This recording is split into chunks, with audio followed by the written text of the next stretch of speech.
Alright, good evening and welcome to a slightly special stream. This is the team game between Sweden and Italy. And I'll just make this into a proper screen. There we go. Hang on, can I get this full?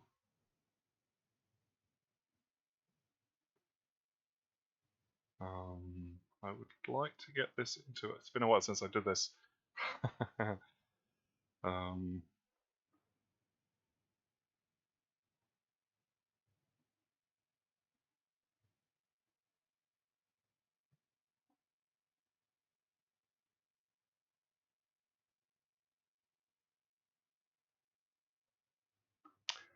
oh, there we go.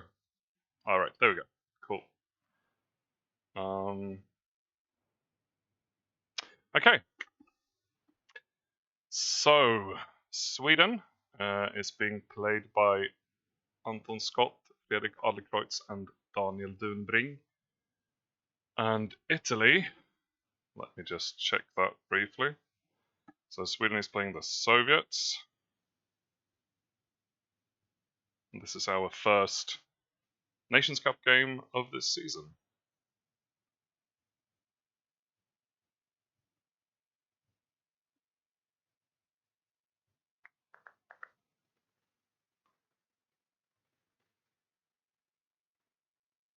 Alright, so Italy is being played by Marco De Santis, Roberto Di Meglio, and Antonio Guarino.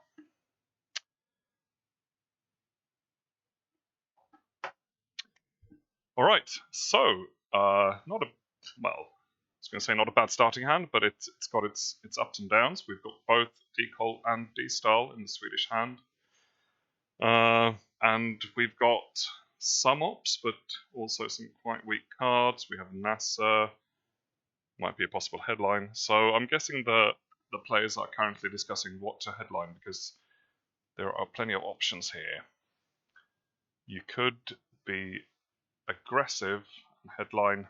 Nah, I think it's too dangerous to headline, for example, D-Col. We don't know where Defectors is. I would probably go with Nasser in this situation. I think so. And also save some ops. Because we've got D-Style, Romanian Abdication could be a decent headline as well. Or Olympic Games, depending on what kind of player you are. I tend to sometimes event Olympic Games still, but I feel like that's probably quite old school.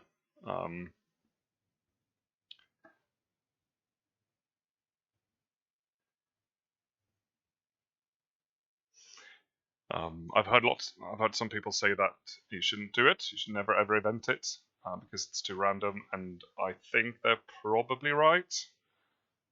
Then again, it kind of feels like if you do it often enough, then you're gonna get but good results most of the time.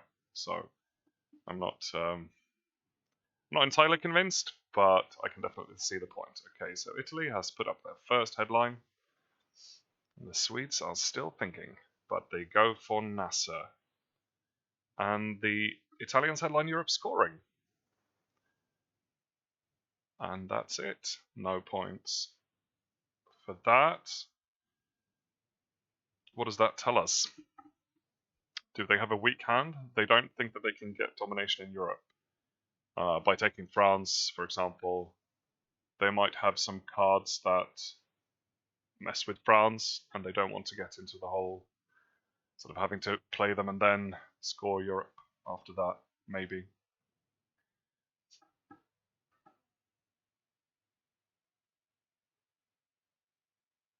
So, what's going to be the first AR from Sweden? Europe's been scored, so the Iran coup is always there, but I'm not entirely sure that these guys will do something quite as straightforward as that. And I quite like the D-Col play here. It opens up a bunch of areas. Defcon is still at 5, so where if you're couped in Asia, you can counter coup. You have strong ops. Well, you have one strong op card. You have the China card, and France is under threat. So the Italians, playing the US, will have to respond to this somehow. They have not yet clicked confirm, so they might be talking over the details here, but I like this move. I mean, the threat of immediately scoring Asia for domination is also quite a big deal. And you're saving your ops for a bit later as well.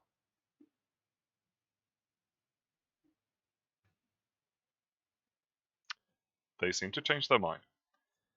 So they go for the coup in Iran instead. And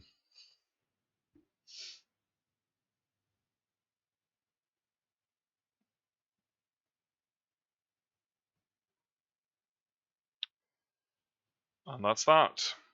And the coup is moderately successful, but they're now in a quite dangerous state where the Americans get to counter coup, and if they have a strong card, that might give them a lot of influence in Iran.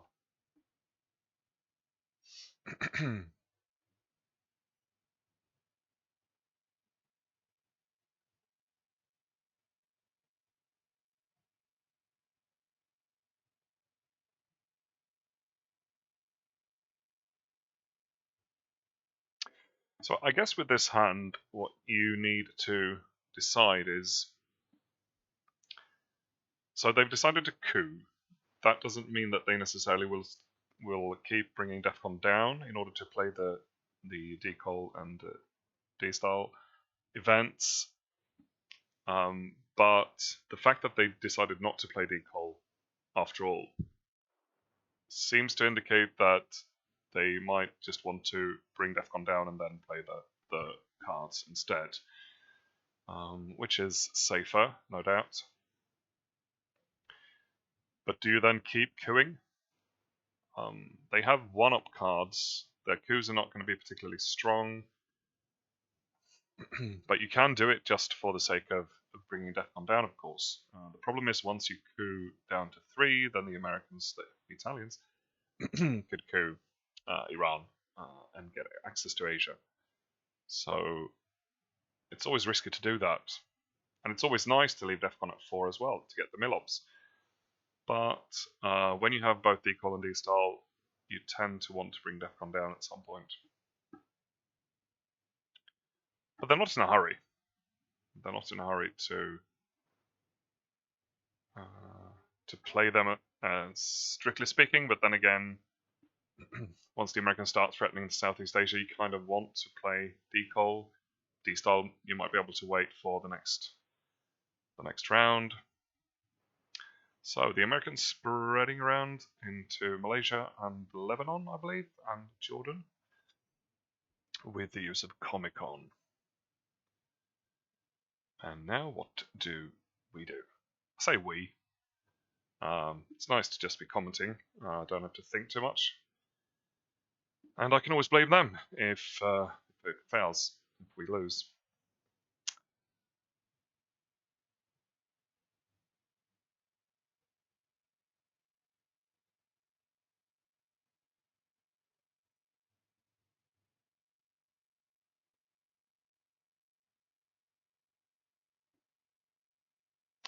Alright, decol happens now instead, and it looks exactly the same as it did before. Oh no, maybe not.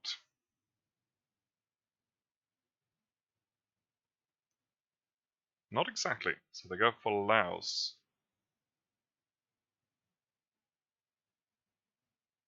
I tend to like Indonesia more actually, because you can get access to Laos and you can easily just go walk in there. But then obviously it's nice to block the road as well to Western Asia.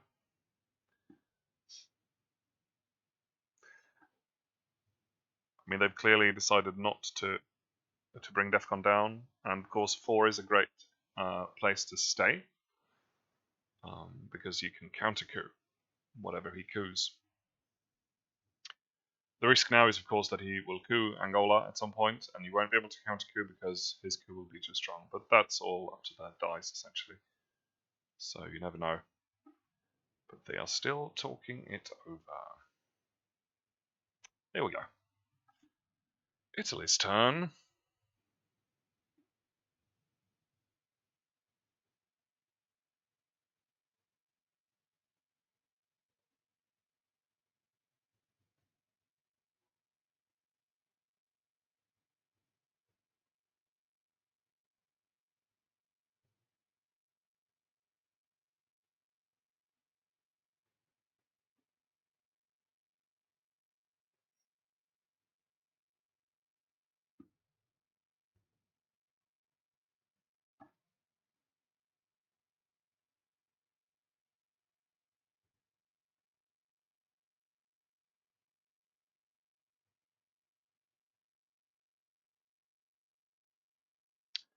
There's a lot of silence to fill when commenting on Nations Cup games.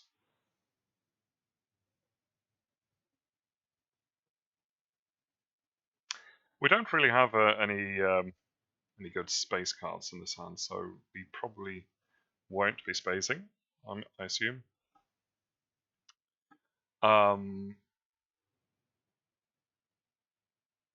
Which is a bit of a shame. You always want to get that first space roll in early on, and if Italy has a weak hand, like maybe headlining Europe sort of indicates, then they might definitely be spacing at some point. But who knows?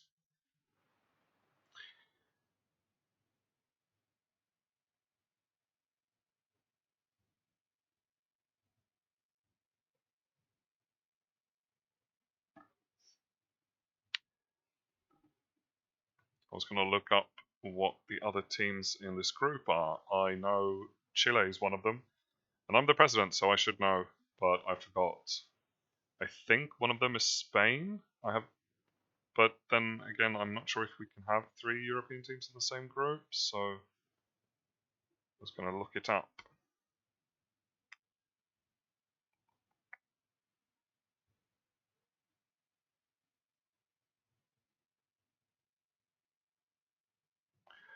Here comes the Italian card, and it's blockade, and they decide to coup with it into Laos. That's a nice move, I like that.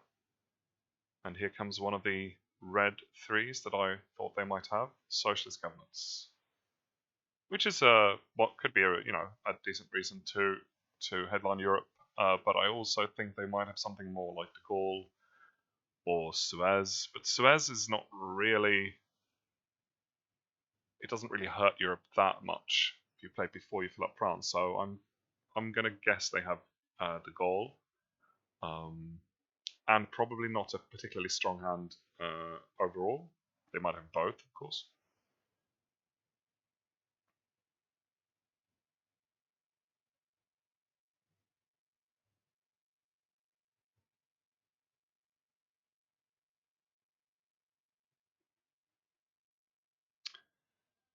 So now the question is, do you counter coup? Don't think so. They go for influence, and they just try to race them to India instead. And they try to get that extra influence into Malaysia to maybe walk to Indonesia. It's a lot of ops, and you don't have that many ops left. I don't know if maybe it's too early to think about Indonesia, but if you're really keen on domination, then it helps a lot to get there at some point.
Italians are thinking this one through. I have a feeling that they might be having a problematic hand.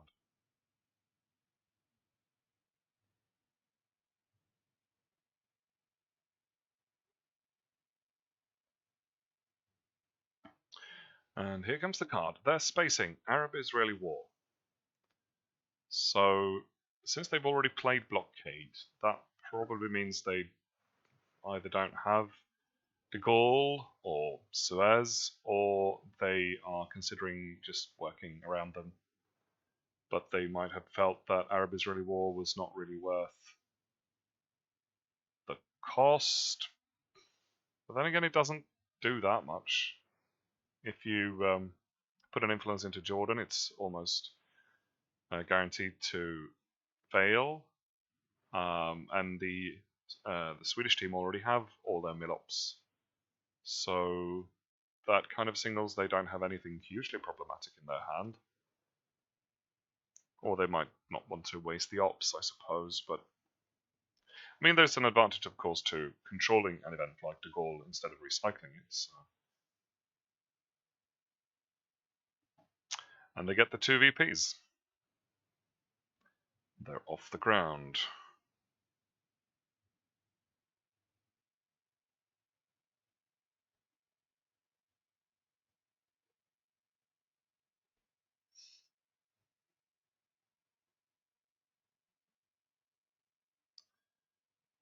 So, after a bit of clicking on my phone, because I didn't want to tab out of the whole thing, I've found the group, and it was like I thought. Spain is the highest ranked country in the group, followed by Italy, followed by Chile, and then followed by Sweden. Or is that not how it works? No, I don't think so. It's not. Is it ranking? I don't know. I forgot. I watched the when they made it, but I don't remember.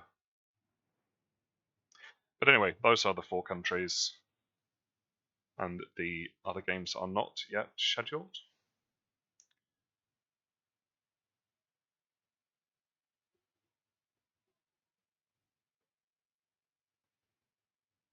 No games have been played in the group so far.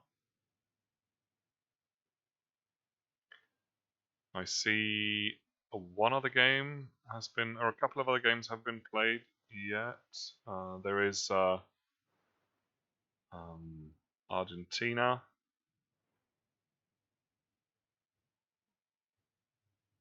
They played 2 games, so they're leading their group. That's Group B. After the US and Greece, and then also United Kingdom at the bottom. They haven't played anything yet.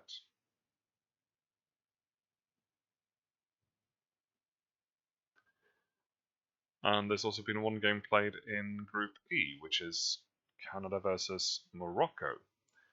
And Canada won that. Alright, here comes a card. Truman. And the event does nothing of significance. And the Swedes move into Libya. Basically just playing the card, getting rid of it, and passing some time. But they still seem to be, oh no, they've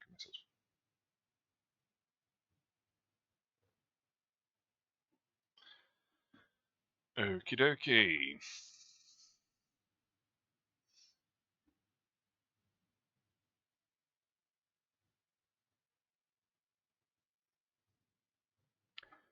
So at the moment, it's looking quite red in the Middle East. It often does, and you could get a nice domination there.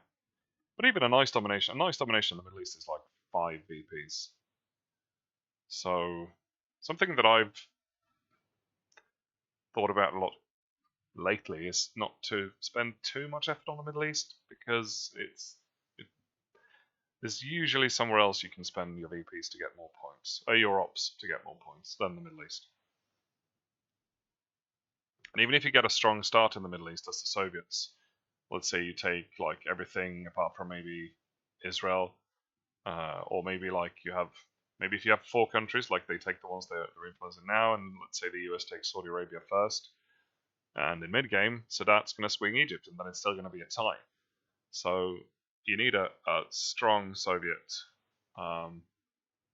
head start to sort of keep domination in the Middle East. Asia is going to be very interesting. All right, the Italians remove some influence in Austria, and then they play independent Reds, and they walk into Iraq and Costa Rica, sort of just managing a little bit. Moving to Iraq is always nice. You threaten Iran, and in the long term, Pakistan, unless the Soviets fill it up. And Costa Rica to safeguard Panama. I'm not a huge fan of that move. I tend to prefer to, I don't know, maybe just strengthen Panama. It's a little bit more risky, but I often find that like once the Soviets coup Panama, it doesn't matter that much if you're in Costa Rica. I'm sure people have opinions about this, and I might be wrong, but it's often like quite difficult to get it back anyway. Alright, so the Swedes play Olympic Games, and they fill up Iran because they have to do that, and then they're thinking about Indonesia. I like Indonesia. I also like India, or even France. But I think right now you have to prioritize something. So yes, Syria. Getting the domination in the Middle East is nice when the US don't yet have even one battleground. But I think you need to work a bit more on Asia if you want to get that domination. There's plenty of work to do there. You would ideally want to go into Indonesia. You would like to overprotect Thailand and possibly North Korea. You want to fill up Pakistan. You want to take India, and you would ideally like to put like one influence into South Korea at least, just to have a shot at taking it. So I think India is maybe a high priority, but Indonesia is also obviously a race, so it will be taken by someone fairly soon, and you have exactly 1 op left to spend. A lot to do, and not that many ops to do it with. And it looks like maybe Sweden will be holding D-Style until next turn. You don't want to go into South America at DEFCON 4 when you have Romanian Abdication as your only other card. And they won't have time to counter coup anyway if the US decides to coup them. So it looks like they're holding D-Style until next turn, maybe. I don't think they want to use the China card. And then just eventing Romanian Abdication. It's fairly safe now that we've seen independent Reds, and you need to do that D-Style as soon as possible. You're not in a huge hurry, but a bit of a hurry. The Italians might possibly do the Colombia walk in AR6, but I feel like the Colombia walk has sort of fallen out of fashion a little bit, which I think is a good thing. I'm not a huge fan of it, unless the Soviets actually have influence in Venezuela. They decide to go for India. Or do they? Yes, they do.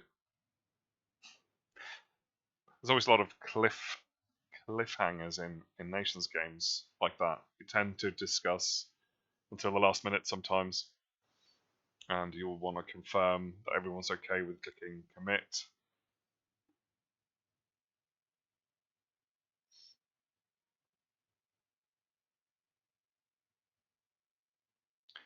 So the Swedish team is strong this year. We have 6 players. I say strong, I mean like we have a lot of players. I'm in it, obviously, and also David Persson, who is our highest ranked player by not that much of a margin. Anton is right behind, I think, at the moment, or quite close behind at least. And then we also have a newcomer to the team, Christian Monson, who played last season in ITSL, but wasn't on the team. He's on the team now. And then it feels like we have someone else, but we don't because we have 3 players playing today, and they're the rest of them. But I'm not sure, but I think Sweden might have the highest player count per capita. 6 players is obviously the limit, but most teams don't have 6 players. And Sweden is definitely one of the smallest countries in the tournament.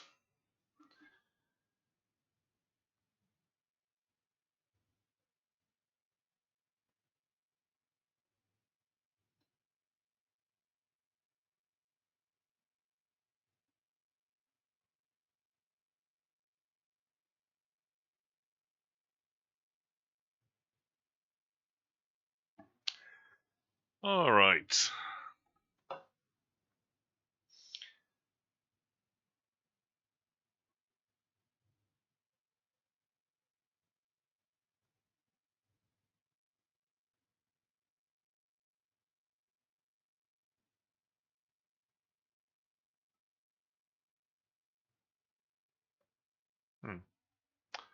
Wanted to see if I can make it even a full screen, but this will have to do.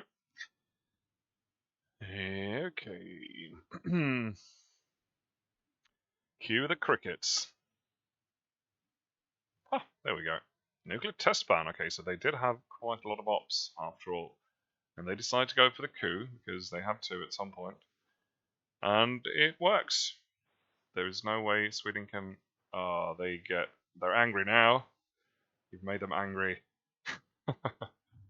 They decide to spend the China card, and it wasn't even a particularly difficult decision, or was it? They do play the China card to take back Thailand. That's an interesting decision. I don't know what I think about it. I kind of trust their judgment. But they still have a shot at South Korea, and Thailand might not even be that crucial. It would definitely make Southeast Asia look very blue, and it would probably make it difficult to get Asia domination if they leave Thailand to the Americans. But they still do have a shot at Southeast Asia, and they're unlikely to be dominated in Asia. If they take India, Pakistan, and just by holding North Korea. Then, of course, we haven't seen the Indo-Pakistani war, so India and Pakistan are always risky in that sense. Because as we know, Indo-Pakistani war always works.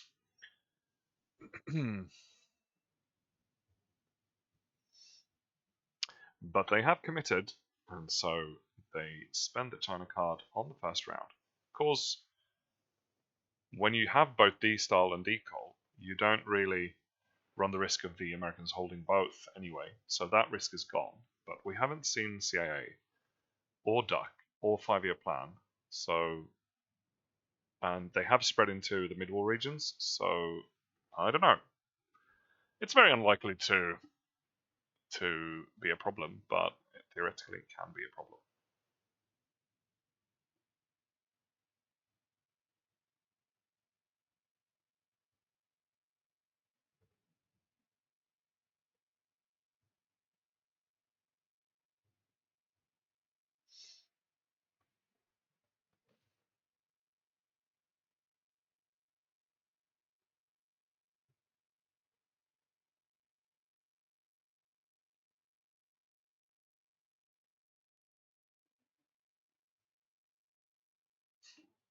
So I would love to hear the discussion when they play the China card there. If they had decided already earlier on that if they coup Thailand, we use the China card to take it back. Because to me, it's not an easy, it's not an obvious decision, but I may be wrong. And it was really really fast. It happened like that.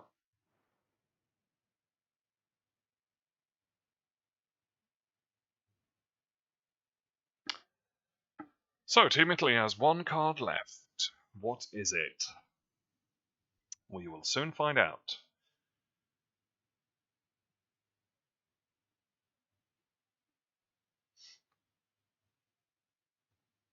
So, judging this first turn, I think both teams have struggled a little bit with their hands. The Italians are taking the safe route and headlining Europe rather than fighting over it, and the Swedish team having decent cards, but not enough ops to sort of capitalize on all their opportunities with decal and the rest. So they have a lot of work to do, filling up some countries now in Asia and the Middle East. And let's not forget, they're still threatening France. And even though Europe's been scored, I think that is definitely a priority. We also haven't, we haven't seen any of the French events yet. Well, socialist governments, if you count that, but not Suez or de Gaulle. So maybe the Italians are reluctant to go there, and they've had other things to think about, which I think makes sense. You want to go where the action is, and the action has been in Asia, primarily during this turn. But France is always important. And I remember in the old Twilight Strategy guide from back in, when is it, 2013, 14? I don't remember. I think he says, I'm not entirely sure, it's a long time since I read it, but I think he says about de Gaulle that, like, try and wait and see if you don't go into France until you've seen de Gaulle, etc., etc. But I hardly see anyone doing that. Like, France is always a priority, at least these days. Now, of course, it's threatened, but even if it's not, you tend to see people overprotecting France rather than, like, just leaving it open. And players are often happy to spend quite a lot of ops doing that, if they can afford it. Alright, so Italy's really taking their time with this turn. They are almost down to the same time limit as the Swedes. And of course, in this tournament, it is an actual 90-minute timer. So this is the actual time that we see here. It's not an hour, which I don't think I think that would be a real problem for most teams if it was. Even 90 minutes is actually not much when you have to talk about stuff, I find. But it should just about be enough, and I feel like it's it's nice to sort of push the plays a little bit with the timer, so that if you start running out of time, then sort of team play and communication really comes into importance. If you had, I don't know, 2 hours per team, that might be a bit less important. And of course, it's fun if that's if that's important, and not just sort of the best player within quotation marks running the show. But you have to talk about things, and you have to sort of, I don't know, give each other a bit of space and come to a decision reasonably fast. This is probably a very important card for the Italians. It is de Gaulle. And they decide to not worry about France. They fill up Panama and they threaten North Korea. And they leave France with one Soviet influence, which is an interesting move. I'm not so sure about the Panama there. That could definitely have waited. Breaking North Korea is obviously a set way to make the Swedes have to repair that, and it gives them something to think about other than France. And of course, the coup coming up means it's less important for them to fill up France because the Swedes will have other things to think about. If we look at the Swedish hand now, they have quite a lot of ops, and DEFCON is now at 4. It's not at 3, so queuing is not strictly important. I feel in this situation that you have essentially one space-worthy card, which is Duck. If DEFCON was at 3, you might want to consider headlining it or playing it in the first round and taking France. Headlining it is probably not a good idea, but playing it in the first round. But now DEFCON is at 4. You're probably better off not queuing because you also have to take back North Korea. The Italians have the China card right now, and they're definitely looking to use it, I think, in possibly North Korea. So you want to take control of that. So an early NATO, for example, to fill up both France and North Korea, and something else, might be a nice idea. So what do you headline in this situation? You've got Romanian Navigation again, which is sort of a min-maxing your ops kind of headline.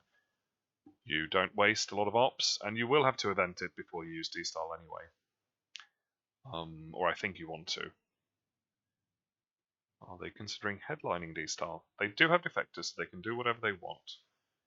I might also... Okay, so they decide to not worry about Romania and just headline D-Style right away. And the Italians headline Containment. At the moment, the Swedish team do have a fair amount of ops, so it might not be a huge problem, but certainly going to give the Italians an edge. And they decide not to worry about filling up North Korea or France right now, and instead they go for D-Style, which might obviously include either protecting North Korea if they feel like that's necessary. But obviously South America is usually the most important target of D-Style. They decide to go for Nigeria and Venezuela and Chile. And where is the last one going to go? Mexico. Mexico's a bit unusual, but it sometimes is a good idea. You also have Fidel, so you know that you will get there.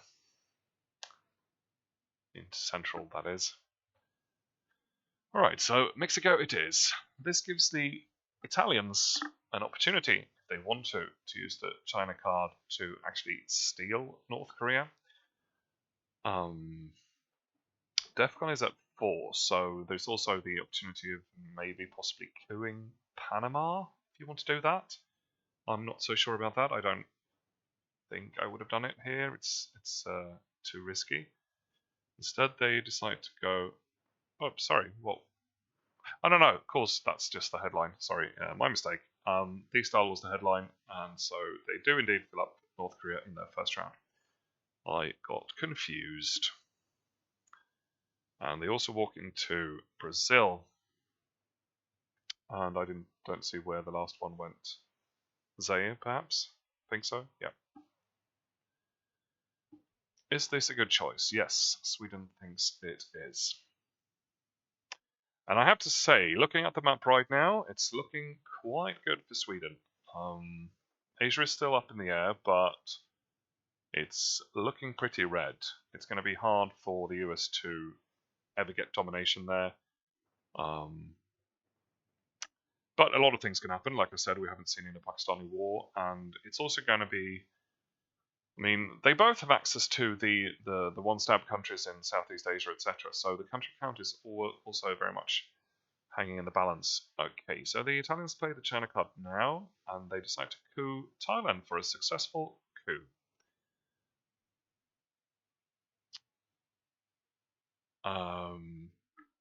That was very nice for them. In one fell swoop, they have kind of changed the situation around completely in Southeast Asia. If the Swedes want to have a shot at Asia domination, they need to take South Korea now, I should think. And the war is only going to be 5+, so it's not particularly likely to succeed. But then again, even if they do that, the Americans have, or Italian team has a good chance of winning the country count anyway. So maybe investing ops into Asia right now is not your #1 priority. Although it should be noted that if the Americans get 3 battlegrounds, they do have a decent shot at flipping Asia into domination at some point during the game. Here comes a coup now with defectors, and they coup Panama, and they roll a 6. This puts them at in a situation where they can quite easily get central control, considering that they have Fidel in their hand. The Americans will have to deal with Mexico quickly in order to stop that from happening. And like I was saying, the board is looking quite red right now. South America can easily be filled up soon. Africa is also very red at the moment. Middle East is going to be at least Soviet dominated, if for now at least, I think. And Europe, well, I mean, France is still open, and it has been scored, so it might not be a priority right now. Here comes NORAD for a lovely 4 ops for the Italians, and they go for South Korea and Indonesia. And they now have domination in Asia, but they also see, obviously, the threat in Mexico and decide to put 1 in Mexico. The Swedes play NATO. It does not trigger, and they fill up Burma and India in order to stop American domination in Asia. And I think after this, with the Indo-Pakistani War being fairly unlikely to succeed, only 6+, we are probably looking at a tied Asia for now. The one thing that could change that, of course, is the Korean War. But even with the Korean War, I'm still pretty confident that the Italians can maintain country count in Asia. So I wouldn't worry too much about Asia if I was either of these teams right now. The Italians invent Suez, and the Swedes do the usual sort of removing. It was actually a fairly inefficient Suez because they didn't get to remove anything in France. So it was nicely played by the Italians, and now they themselves fill up France. The Swedes play Fidel for ops, which is not unusual in turn 2, but they have such a good chance at Central America control. I know it's early and it's not coming up until later, but still, you might never see that man again if you do this. And the Americans can take Mexico anytime, so I might have taken. Then again, you have to fill up the middle. You have to get domination in the Middle East as well to score it. And Duck is out of the question, and Romanian doesn't really help you much. So they might not have had much of a choice here, because if they had invented Fidel now, the Americans would have filled up Mexico, and that would have been it. Or it possibly might have been it. There's always a chance of coupping Mexico, of course, later on. And the Middle East is only, is it 4 points now? Or it might be even more, actually, because the Americans, oh, they do have precedence now. It should be 4 points, I think, or even 5. They have 2 more battlegrounds. So 5 points, I think. I'm sure there are plenty of players out there who knows this better than I do.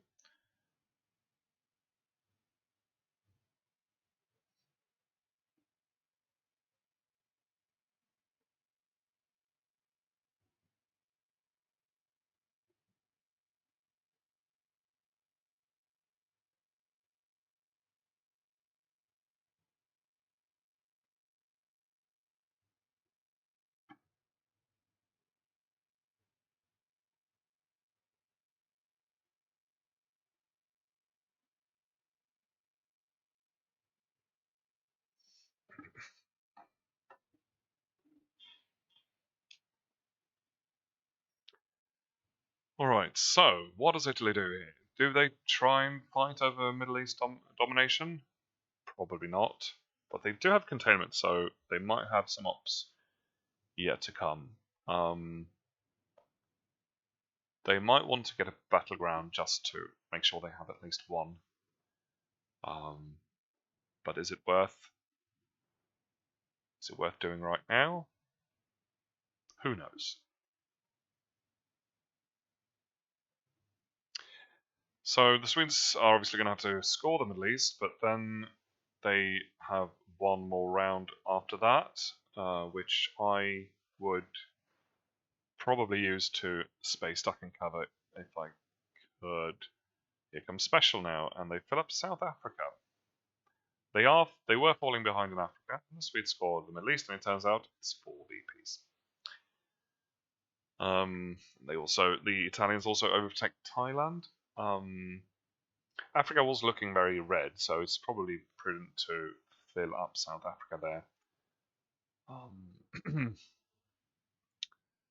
I might have considered maybe Mexico as well, but South Africa is obviously safer. It's harder for the Soviets to coup.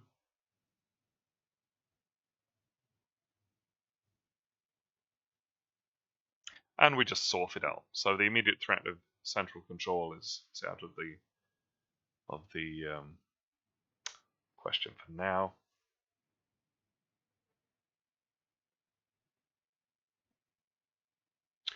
So what does the US need to do right now? There's obviously a lot of fires to put out. Asia is looking reasonably stable.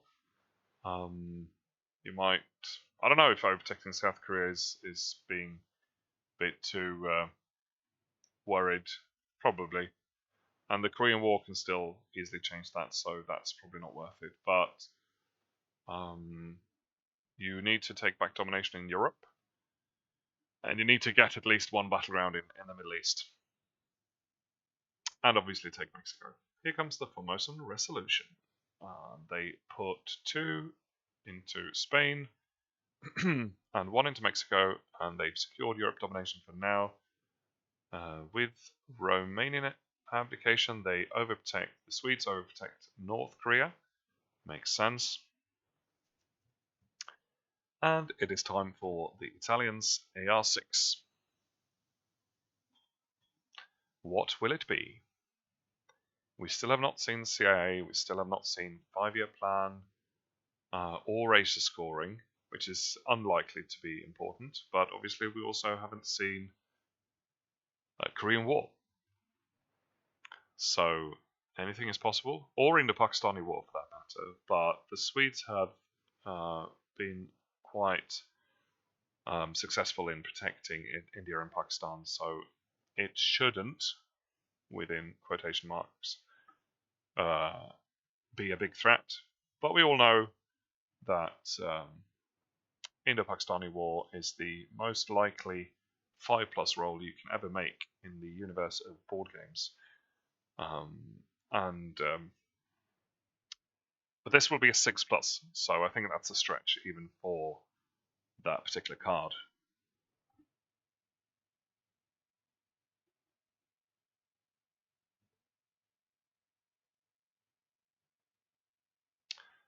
So Italy and Sweden have both spent almost 30 minutes of the timer on their first 2 turns. And granted, the first 2 turns are important, but I think both teams are going to have to play a little bit faster if they want to not be completely stressed out by the end of this game.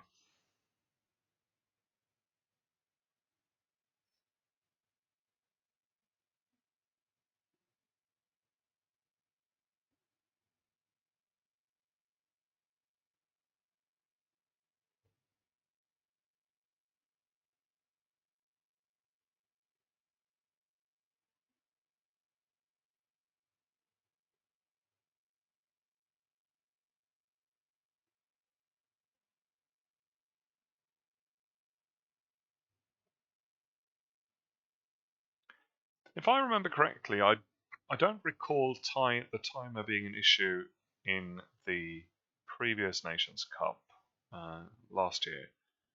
I think maybe I remember it definitely as something that we kept an eye on, and we we we talked about it while playing. You know, we might have to speed up a little bit, or let's watch the timer. But I don't remember it being an actual issue towards the end of the game, because the play tends to speed up towards the late game. There might have been one game where it might have been an issue. I don't remember exactly. So, the last card played by the Italians was Cambridge 5. They fill up Mexico, they overprotected South Korea, and here is the new hand. The Swedish team will have the dubious, doubtful, I don't remember. Don't know. Honor of playing Asia scoring unless they want to 5-year plan it, which might make sense considering that it's a waste of the turn. They also have CNS, which might be a decent headline with this setup. Marshall, which is not going to make much of a difference in Europe right now. And Duck, which again is a space-worthy card.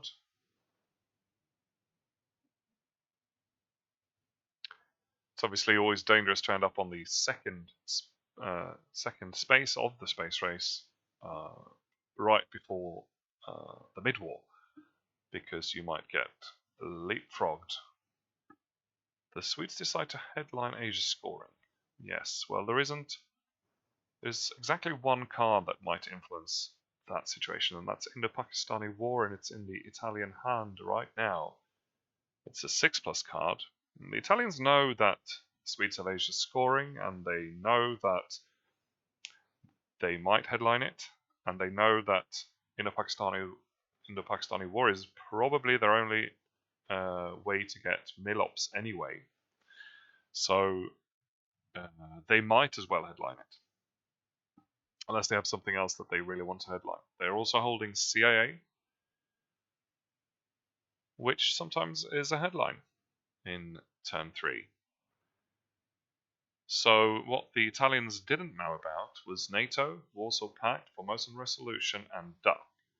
So this gives them quite a lot of information. They can see that the Swedes will definitely have to space, or yes, no, they will. Unless they want to use the China card again, which I doubt they will. They can also see that they have NATO and Warsaw Pact and Marshall Plan. So NATO is going to go untriggered again, and it's a free 4-up card for the Swedes. And the Italians coup Angola. I think that's a good choice considering what Africa looked like. And the Swedes catch up with the Italians in space. So the Italians can tell that the Swedes have quite a lot of ops this turn. What else is in the Italian hand? They have Korean War. They just played CIA, which was a known card. And so they also have Korean War. The Swedes decide to play NATO for ops, and they decide to protect Zaire a little bit. What else is... okay, so they change their mind, and they go for the Warsaw Pact instead. And they decide to spread into South America and overprotect Zaire. Are they going to commit and lock this move in? Find out in exactly 5 seconds from now. Okay, maybe not. So what were we saying about the Italian hand? They had CIA, they have the Korean War, and they also have Red Scare, which they decided not to headline.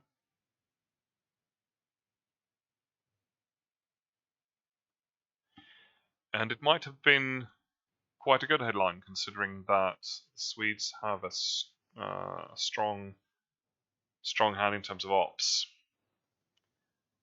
But they decided not to go for that. Olympic Games has been recycled.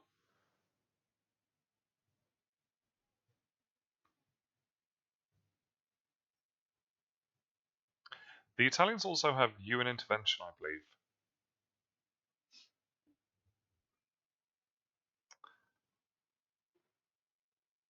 But I think we've seen all the red 3-op cards already. And the Swedes went ahead and tried a space duck, and it failed. Here comes the Korean War now, and it goes into space. The whole war just shot into space. And that works. So the Americans are now on step 2 of the space race. And might get one small step unless they space again. Here comes Formosan now for a coup in Costa Rica for the Milops, because the Swedes know that with Korea being sent into space, they're going to have to work a little bit harder for their Milops. We see that the Americans managed to get one Milop out of CIA. Is it worth playing in a Pakistani war for that 6+ shot at India or Pakistan? Probably India. The Swedes have not yet scored Asia, so it might be worth the Milop VP. That 6+ roll. It would give the Italians domination in Asia, and would sort of turn around the board state a lot. But then again, it's only a 6+ roll, and it's only one VP out of the Milops, so you might have better use for that card. Interesting enough, the Swedes managed to kick out the one American influence in Costa Rica, which does actually provide a bit more security for Panama, so it wasn't a complete waste of ops, that coup. I mean, obviously it wasn't anyway because of the Milops, but you don't normally expect a Costa Rica coup to work.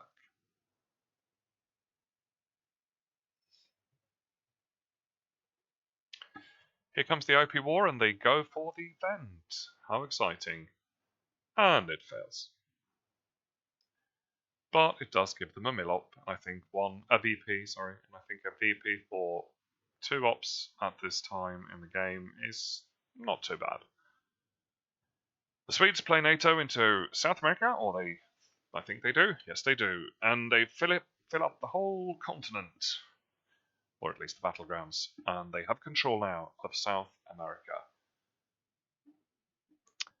Let's see when that scoring card happens. Oh, Vietnam Revolts as well was obviously one of the known cards in the Italian hand, but that fails. So the opportunity to one small step them is still out there.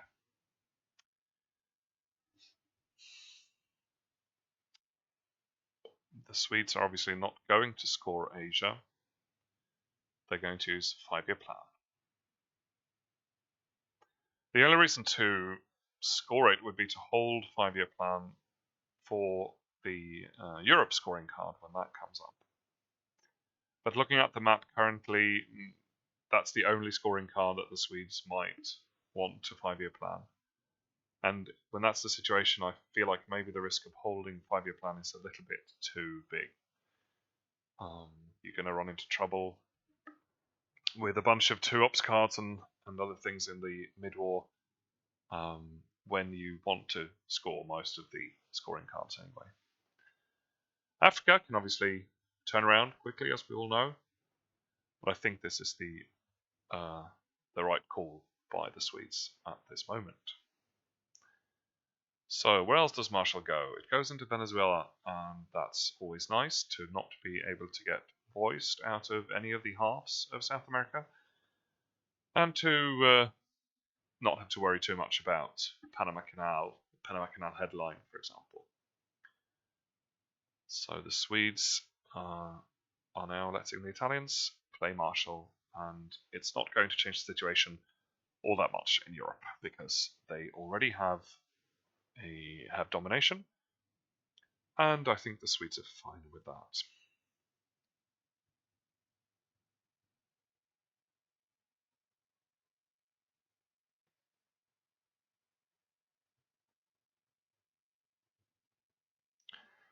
Also grabbing Tunisia to get that nice sort of corridor of influence from Egypt to Algeria, which always helps against realigns and things like that. It's very difficult to knock them out completely now off that part of the map.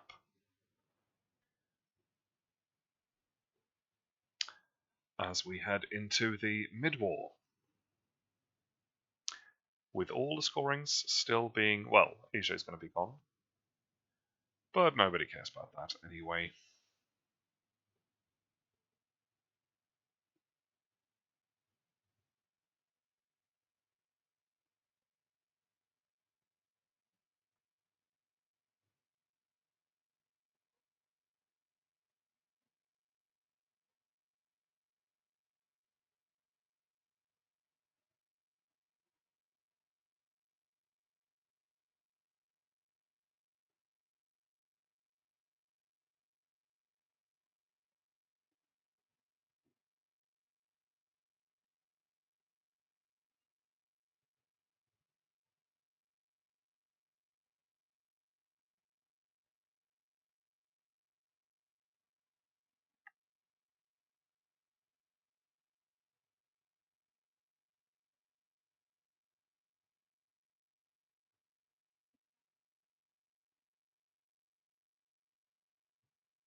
We are waiting for the Italians to play action round number 5.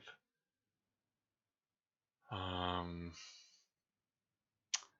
they are now at 52 minutes, having fallen 5 minutes behind the Swedes on the timer.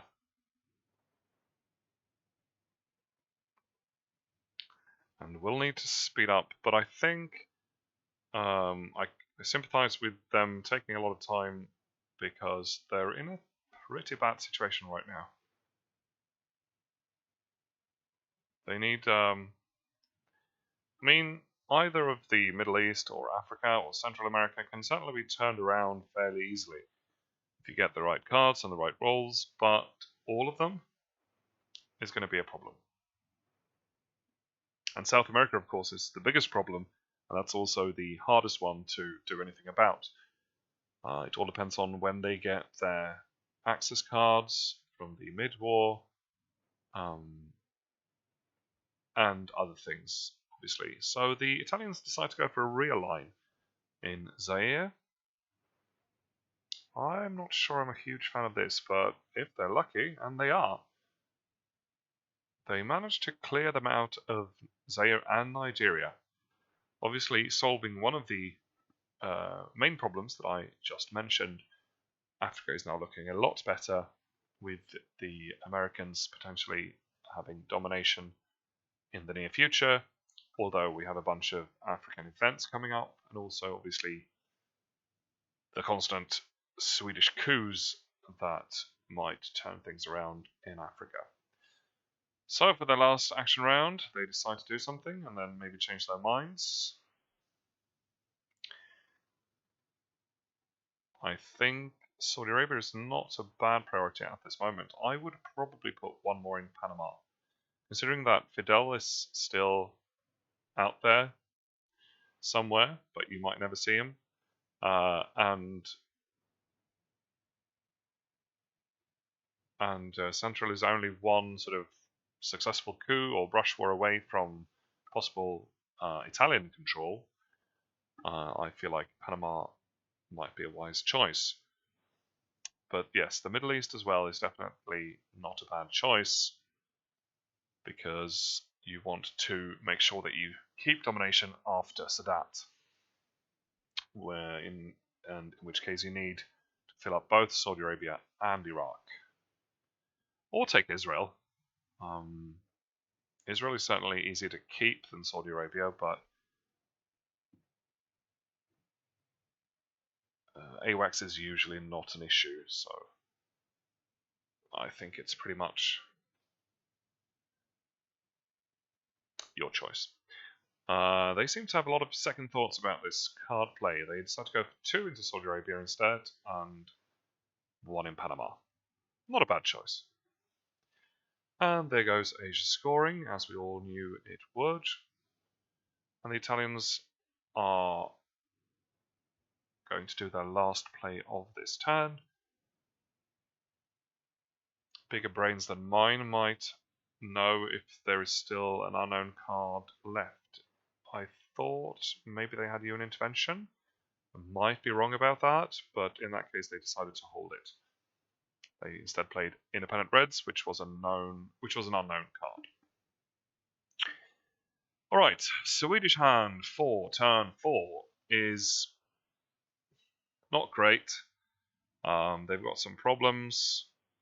They need to space grains, and they don't have a ton of ops. They have Allende, but they already have access to Chile,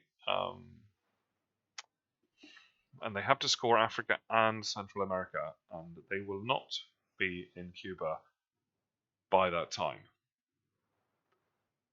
What do you do? I think you want the coup here, so that you can coup Zaire, because then Africa domination is still within your grasp.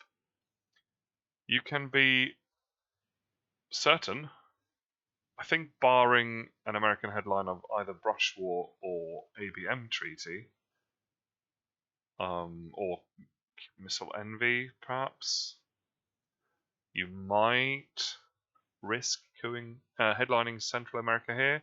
Worst case scenario, the Americans will get you'll be out of presence essentially. And I mean, either of those cards, Junta as well would mess with you. Okay, maybe it's not a good idea. I just thought that it would be nice to not have to play it later in the turn because it's not going to get any better. I mean, one option, of course, is to coup Mexico, but nah. It's harder, and it doesn't give you nearly as much as if you get domination in Africa. I think Zaire is definitely... They do go, or at least they're considering, central headline. I managed to talk myself into that it was too risky, because all the cards that mess with it, like Junta, are good headlines anyway. Junta, ABM Treaty, Brush War. So, well, they're going to have to... I mean, it doesn't do that much damage because the Americans can't put... I mean, what they could do, obviously, is put the 2 into, I don't know, Honduras, and then coup Panama and hope to knock at least 2 influence out of Panama, in which case the Swedes would be presence-less and they would get domination themselves. But that's a tall order to knock 2 out of Panama. Certainly possible, though. You would need to roll how much?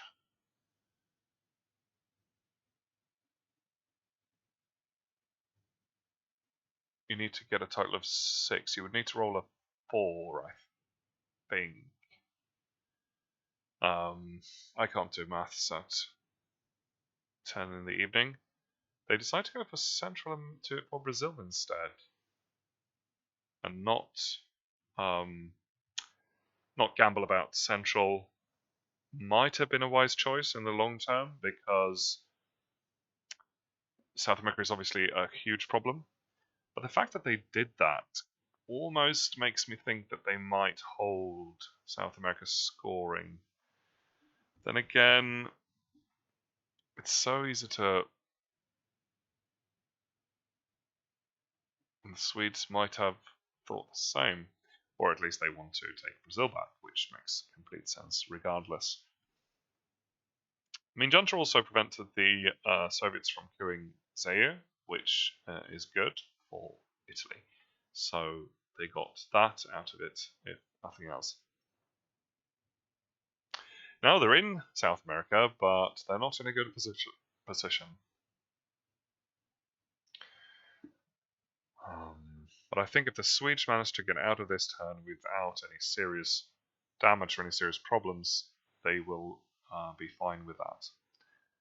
Here comes Czech, and I think it's a harmless event. Yes, it is. Not even Costa Rica, because they managed to coup that earlier. And the Swedes quickly press the button in order to not waste any more time on that. So, the Italians go for some influence, and I think they're making a good call in going into Uruguay. They need a stronger presence in South America, definitely, and they might be able to turn that into something useful in the long term. They also threaten to take Nigeria, which is a problem for the Swedes because it gives them domination, and the Swedes have Africa scoring. So right now the Swedes are coupping Cameroon, they get the coup, and Africa is again a tie. And I think the Swedes want to get rid of that scoring card as quickly as possible. Unless they want to take over Zaire, of course, which they could do with play of the China card. And here comes Voice to make their life even more miserable. And that's definitely something that you have to repair. They are considering the China card, and they do it.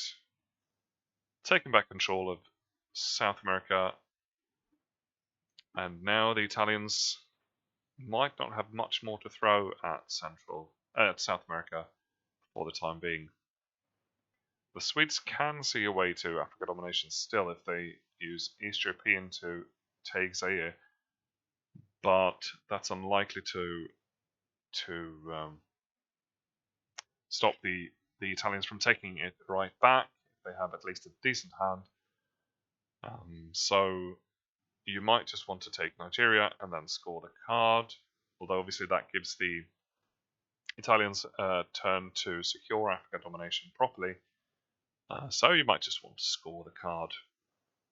I didn't quite see what the situation was in Europe there, if East European is a problem, but I think it looked like there was only 3 influence in East Germany, which doesn't make any sense because I think we've seen both. No, we haven't seen Warsaw. I think we've only seen Comecon.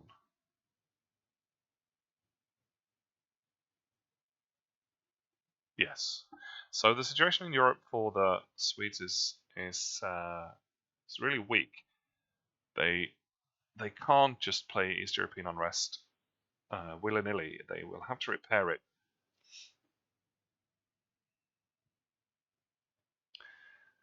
But I think taking Nigeria right now and also spacing grain sales as soon as possible is a good priority. And here comes Muslim revolutions. And the Italian position in the Middle East goes from bad to worse. The fact that they decided to trigger that is interesting because before that they had an opportunity to fight over Iraq, and if they also take Israel and then flip Egypt, that means Middle East is a tie. Now Middle East is looking extremely red, even in the long term, and they really have to take Israel soon.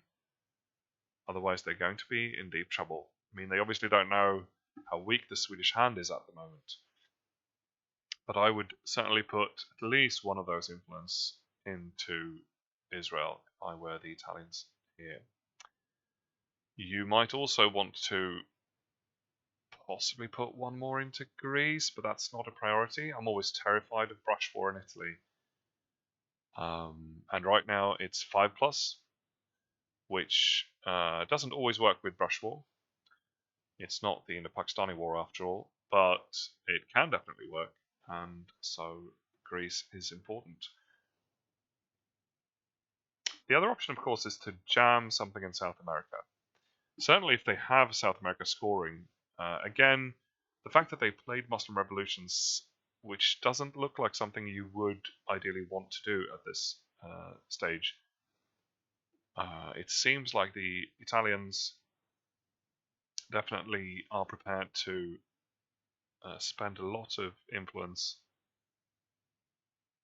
But they don't put it in South America, so I think they probably don't have the scoring card. Or I'm 100% certain that they don't by now. They do take Africa domination, which must be infuriating for the Swedes because the Italians don't know that they have the scoring card. The Swedes do their best to contest the country count in Africa, but the Italians can easily get domination if they just want to put the influence into Africa that they need. They're also strengthening their control in Southeast Asia, which is extremely blue by now. I'm not entirely sure. I think that's 5 points for. Yeah, 5 points for the Italians currently. The Italians coup with defectors into Cameroon. Nice for the Swedes to know that defectors is gone, and it gives them an opportunity because the coup failed to get rid of Africa scoring, and I'm sure they're very happy about that. The Italians still, despite Africa just being scored, decide to space Portuguese Empire. And it succeeds, and they get the 2 VPs from space number 3. I'm not sure, I think I would have triggered that card. Unless you desperately want to space, which I frequently do. But it also kind of tells us that they don't have anything else terrible in their hand. And I don't know if I would have... I might have... Well, it's difficult because what they did with Muslim was to secure Africa domination, or at least secure it briefly. If they had played Portuguese Empire instead, they would have had to work around Angola, etc. So that would have been a lot more work. And in that sense, playing Muslim instead and spacing Portuguese, I suppose, makes sense. But then again, you really need to worry about the Middle East. Because Sadat is it's not guaranteed. It usually works, and you usually get Egypt. But if you now that Muslim is gone, it's a lot safer. But you never know. The Soviets might trigger Sadat and fill up, or sort of contest Egypt or coup it or whatever. Here comes your intervention, which was held from turn 3, I think, and they coup Cameroon. I'm not entirely sure why they would do that. Africa has just been scored. They had the Milops.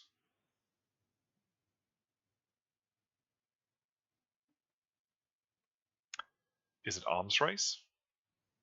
Could be arms race.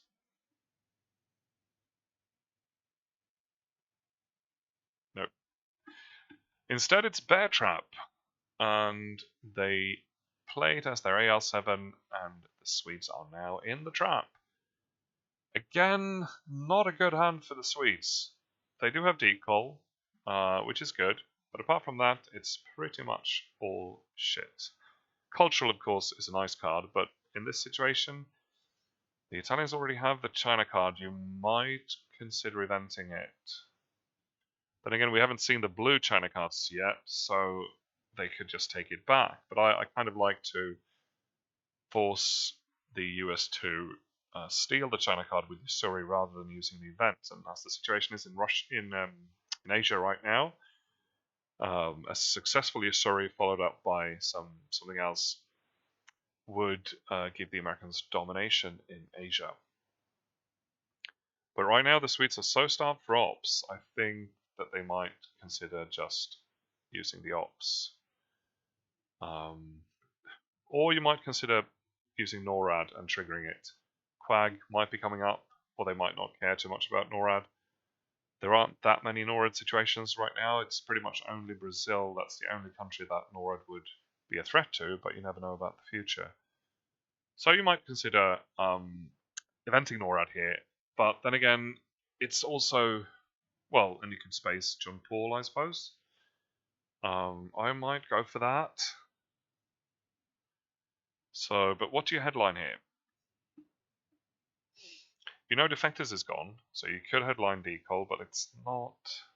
I don't love headlining Decol right here. You do have Southeast Asia, but you're also in the trap, so anything you do, the Italians can just easily fix. They go for Latin American Death Squads, which I think is a good call because the Italians are going to get the coup and they're going to try and get into South America again. So, the Swedes are probably going to put John Paul on the trap, and it works, and they're out. Lovely. So, the Italians get to do their coup, and I think even despite the lads, they might still want to coup South America. They have the China card, and they're going to use it. That tells us that they don't have probably any other 4-ops cards, apart from maybe, possibly, We Would Bury You. And the coup is a miserable failure of 1. And nothing, absolutely nothing, happens in South America. That must be very disappointing for the Italians, having used up the China card as well, which obviously frees up cultural for the Swedes to definitely be used for something better than the event. Here comes Decol now. It's a lovely time for Decol because they're out of the trap and Southeast Asia is about to be scored. And the Italians just showed us that they probably don't have a 4-op card that they can use. So this might create a problem for them, and it might give the Swedes a couple of points in Southeast Asia. But the Swedes changed their minds. All of them. At the same time. It's still going to be Decol though.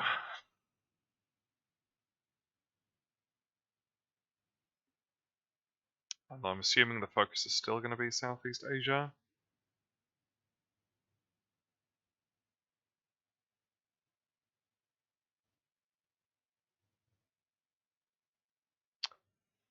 And where is that last one going to go? It's not. It won't do anything in Southeast Asia. Could just be a future threat of Thailand, but it's also not going to do much in Africa. I think I would probably still go for Thailand here. Africa's been scored. You can easily coup Zaire anyway. It's if you really want presence in southern Africa. But we know South African unrest is coming up and things like that. So I say things like that. That's pretty much the only only card that's going to get to Nuxus there, apart from Decol. But I still think Thailand is better. I don't know. They're certainly hovering over Zaire, but they're also certainly having a discussion. And they go for Zaire.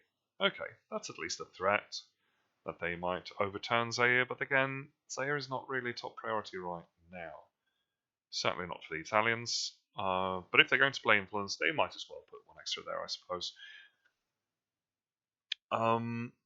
But I would imagine that their focus right now is on Southeast Asia, and I think the Swedes were betting on the Italians not being able to repair this fully, and they aren't. Alliance, which would not have given them any VPs anyway, just the one. And the Swedes then go for scoring Southeast Asia. Yes, it's not really worth filling up Malaysia because the Italians would just fill up the Philippines and then you would be in the same situation. So the Italians get 4 VPs from Southeast Asia and they are in the lead, which I think they're grateful for, despite the board state being slightly in the Swedish favour.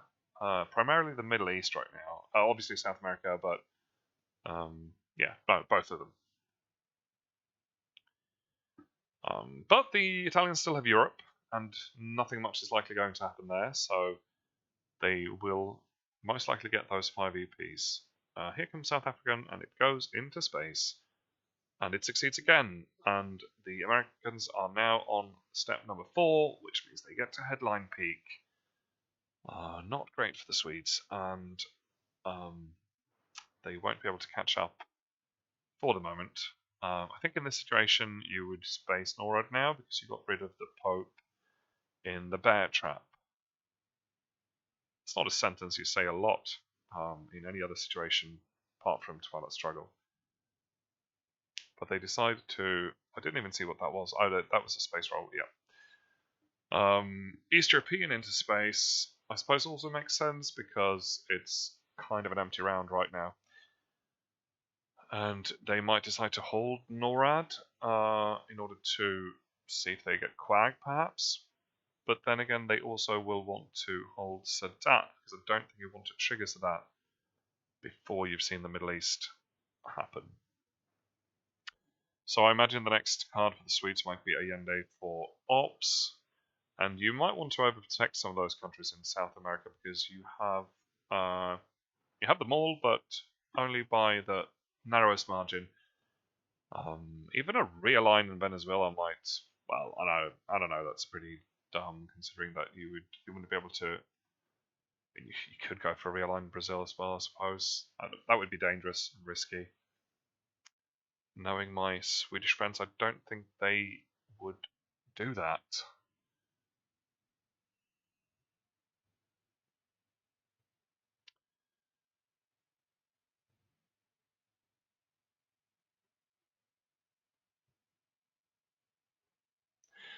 But they need the coup. They need their Milops. And right now, they have 3 targets for those coups. I imagine Uruguay might be a decent choice. Not that it's going to make a huge difference, because it's probably going to fail. But if they manage to make the Italians lose presence in South America, then, it's a small win in the right direction. The Swedes might be considering coupping with a 1-op here, Allende, perhaps. It's not great, but they might want to use cultural for influence. Here comes puppets, and they use it for influence. Doesn't happen a lot in turn 5, but right now I suppose there wasn't anywhere they particularly needed to go. They decided to go into Israel with that. I think that's a decent choice. And they're also threatening to compete with the Swedes in Iraq, which I think is also a decent choice.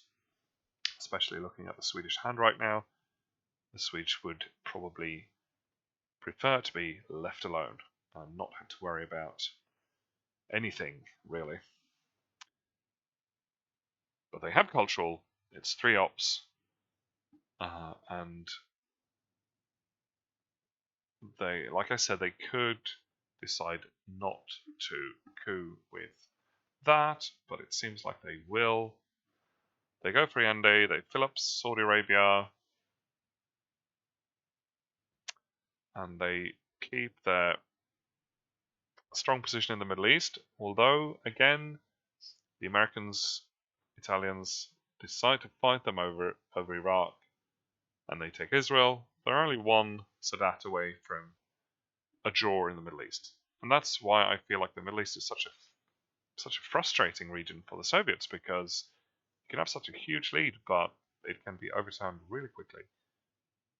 Here comes one of the China events, and it goes for influence into Israel, and I think that's a good call by the Italians. They need to secure their 1 battle round.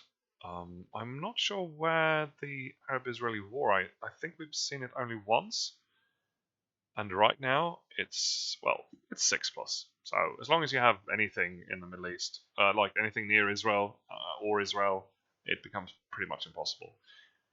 The Swedes decide to sacrifice Egypt and do a coup in Uruguay. It seems they're not willing to play NORAD this turn, or at all, or are they? Yes, they are. I like this better. I like playing NORAD rather than Sadat. And it's a good roll, and the Swedes get control of South America again without American presence this time. And the Italians are probably scared shitless by South America right now.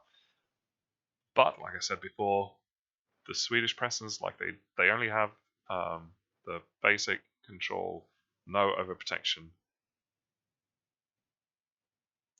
I think it's a wise choice for the Swedes to hold on to a 3-up card for the last AR here. And I might put it into Venezuela, Brazil, and maybe, I don't know. I just want to overprotect those countries in South America before you lose control. I mean, if we look at the board state right now, I was quite confident about the Swedish position half an hour ago, but right now I'm not so sure anymore. Middle East can happen quickly, and South America is, if the Middle East becomes tied, South America is the only really strong region for the Swedes. And the Americans, Italians are up 5 points. So, and Europe is weak. So it's not as strong a position as it looked like a little while ago. We have seen a lot of bad cards though. We have seen Voice, we've seen Grains, we've seen Puppets, we've seen the Pope.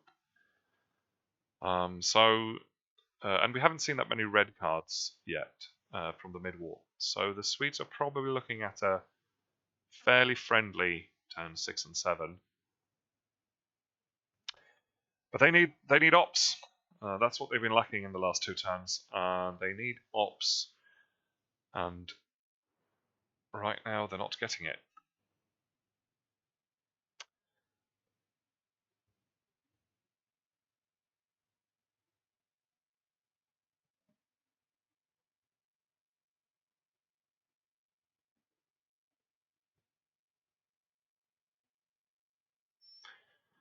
And the last card is a slightly insignificant card, but they have to overprotect Germany. The Swedes get a point, and they use the other one to fill up Egypt, which makes sense. Alright, this is a slightly better hand for the Swedes. They do get to control Middle East scoring, which means they probably will get to keep their domination there. They also get OPEC, which is 4 VPs. That's nice, and they can take Iraq while they're at it, so it becomes 5 VPs. And obviously ABM Treaty, Specialist Save, Colonial can be spaced still, OAS can be held, and nuclear subs can possibly be triggered in turn 7 if they want to. They go ahead and headline ABM Treaty, and I think that's a wise choice, considering that the missile envy threat is still very much a thing.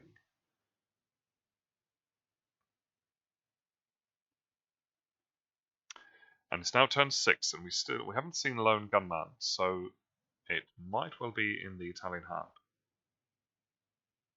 We also haven't seen Quag, or We Will Bury You, or Flower Power, or Liberation Theology.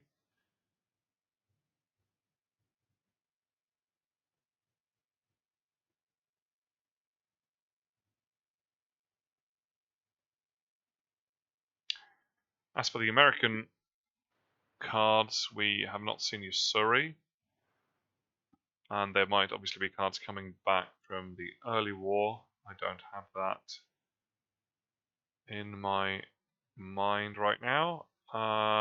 Which ones were not triggered, or rather which ones might come back, but I think there's mainly red left in the deck. We haven't seen Brush War either, which is one of the most important cards still unaccounted for.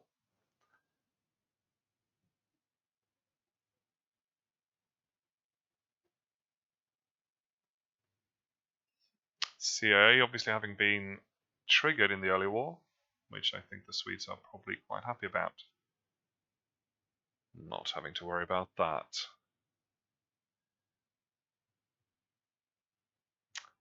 The Italians are thinking carefully about their headline.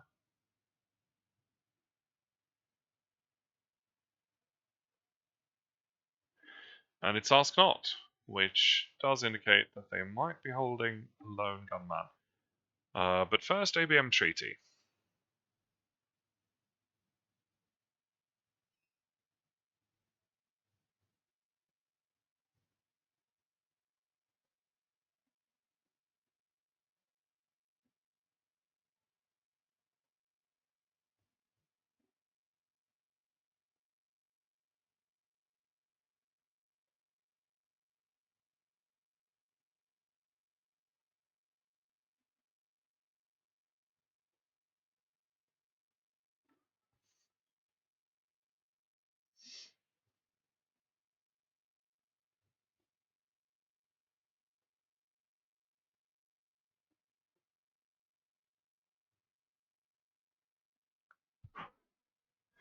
They go for Egypt.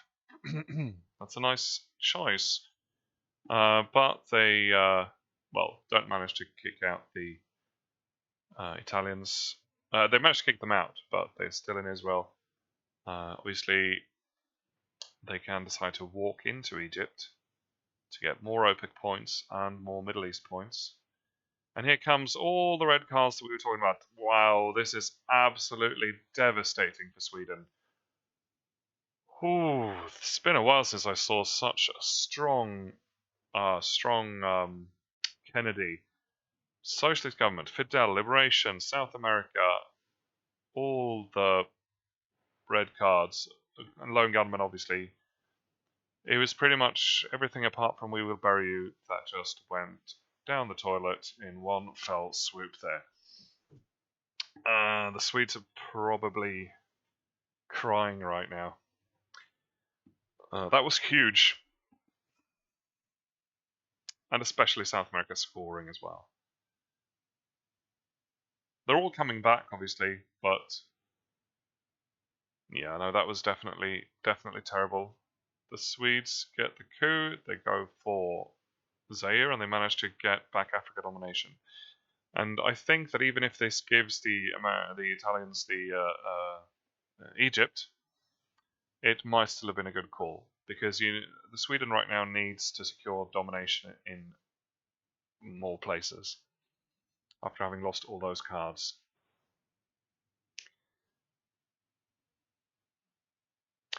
Quag was unaccounted for as well, so that's also still out there.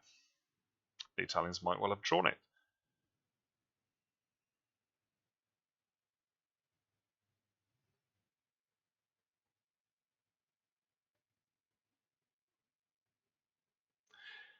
I don't know, but I feel like with Egypt being unaccounted for, with Egypt being empty and the Middle East and OPEC both unaccounted for right now, you definitely want to fill up Egypt. That's what they do. But the Swedes can take Iraq, and they roll a 6 for the war, but that's not a success.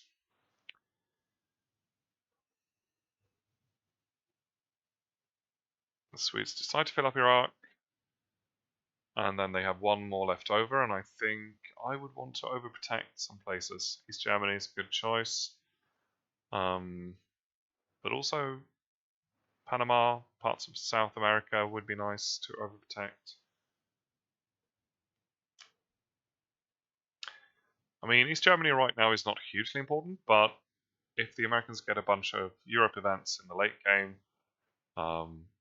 that could be a big problem. So you need to do it at some point.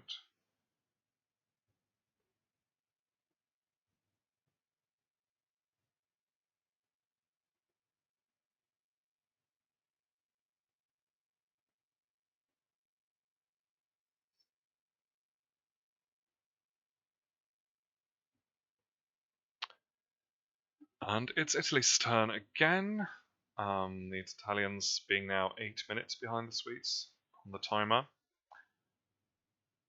And they have almost exactly half an hour for the remaining 4 turns, which I don't think will be a problem.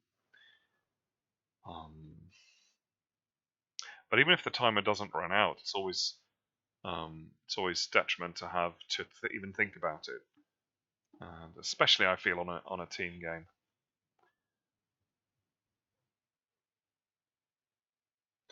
Here comes Rush War. Where does it go? It goes into Libya, and it succeeds. Again, bad for Sweden. That's an analysis that I think most people would have been able to do even without commentary. Apparently, losing a country to brush war is bad for you. But particularly in this situation where you want to score Middle East for at least 3 VPs and also OPEC for 4 VPs, that cost them a total of 4 VPs. Middle East goes for nothing. And the Americans, Italians, get to maintain their lead and even increase it by another 5 VPs for Europe. And Sweden is in this frustrating situation where you feel like the board state is sort of in your favour for a long time, but you don't seem to be able to get the VPs out of it, and then you start to lose things on the board as well. It's very frustrating. But man, oh man, that Kennedy was the hugest thing so far, by far, in this game. Absolutely devastating. And we don't know if the Italians drew him in turn 6 or if they had held on to him for a while. I mean, there's a lot of decision making that goes into Kennedy that you don't often see as the Soviets. You have to decide whether to hold it. Maybe you have a pretty bad hand, but not a completely terrible hand. Maybe you haven't seen Lone Gunman, but you've got a bad scoring card, you've got etc. etc. So obviously they got South America this turn, but we don't know about any of the others. So they could have waited for a while to trigger Kennedy. Who knows? Not I. We see some cooing in South America. The Americans, Italians try to get another foothold after having lost to Uruguay earlier, and they managed to secure a decently strong Colombia that at least is worth 2 VPs for them right now. Italy in the lead as we head into the reshuffle, but not by that much. Swedes certainly need to keep that VP down for War Games, and it is still a close game. Anything can happen.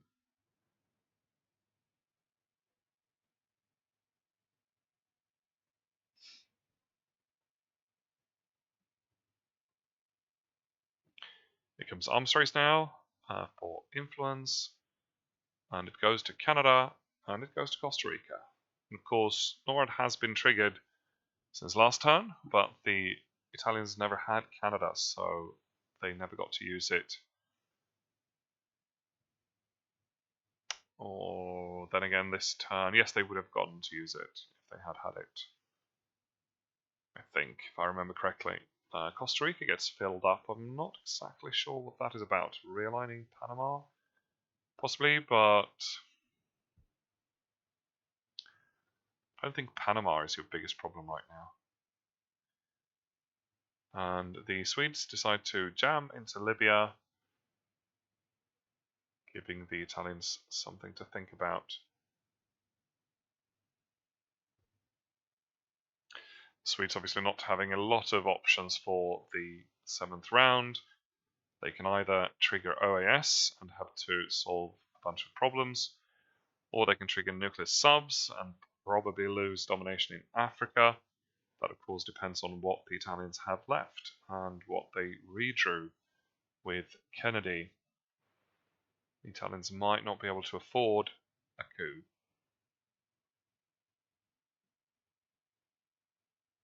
But most likely they will, if at all possible.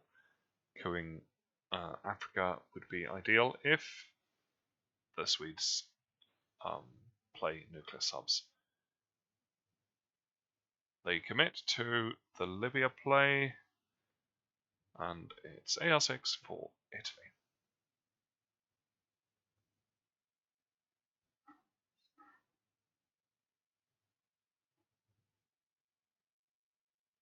Here comes one small step, and it goes into Libya. No big surprises there. And now it's time to choose. And they seem to want to trigger nuclear subs. They open up Mexico. It's a nice play. And now the Americans have to choose whether to respond to that or whether to go for a coup in Africa. Fidel was played in turn 3, if I remember correctly, Or was it turn 2? Could Fidel be coming back very soon? I think maybe it was turn 2. I think so. So Fidel might be out there. And if the Americans let the Swedes take Mexico, then we could potentially be looking at Central American control again. But it's fairly unlikely because the Italians can realign Panama. They can always try and realign Mexico, but they decide to go for the coup. I think that's a good call. I wouldn't worry too much about Central America right now. There comes Africa scoring. Bad timing for the Swedes, but they will have a shot at a coup and thereby a shot at domination as well. We also see Quag, which you definitely want to play to get rid of NORAD, if nothing else. We have We Will Bury You, and not a terrible card, not a terrible hand for the Swedes, but also not that great. What is in the Italian hand? I believe they have Flower Power, which would mean that since Sweden has We Will Bury You in their own hand, Missile Envy could be a good headline. Might get to do the coup already in the headline, and then you would have Africa domination, and you could score that right away. But we don't know, of course, exactly what. Oh no, sorry, We Will Bury You. No, that's a terrible idea. If they have Flower Power, they will just get Flower Power, and nothing happens. It does steal a card, 4-op card.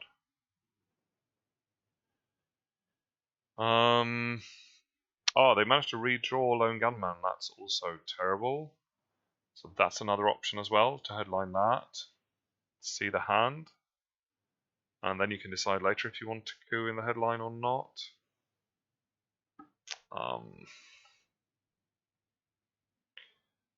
Vietnam Revolt, I think, is not particularly meaningful. And that's about it. So either I think Quag or Lone Gunman. Possibly We Will Bury You. The Americans are not likely to. Oh, there we go. Quag. It is the Quag.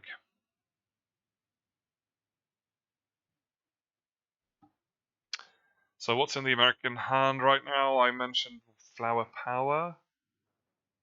There might be something left over from the early war, like Nuclear Test Ban.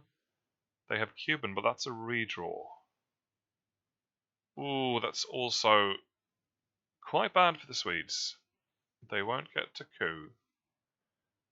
Or get any VPs out of We Will Bury You, if that was on their mind. Or do much of anything. And now Africa is blue domination. They can, of course, threaten that if they go into Cameroon and then take Zaire with simple ops. I think Usuri is definitely your space card here. Camp David is pretty harmless, although we're starting to get into Wargames territory. But if they manage to handle Africa well, then that's fine. And Usuri is potentially much, much worse. Lone Gunman is likely not going to be played. You could hold it and headline it next turn. That might be a good idea. You also have the issue of Mexico. It's open right now. Will it stay like that? Who knows? Taking Mexico, but I think definitely turning Africa domination around is a priority, and I don't like this now because that sort of makes it very difficult to turn Africa around. I would have kept that in order to be able to take Zaire, because now the only 3-up card is Usuri. And of course you have the China card as well, but you don't want to give that up ideally. Especially since the Italians can realign Panama anytime. I'm not exactly sure about Mexico. Italy fails, and they play Salt. Salt was one of the known cards as well, I think. Now this gives an opportunity. They could now just break Zaire and just take it next turn. So that makes that a lot easier.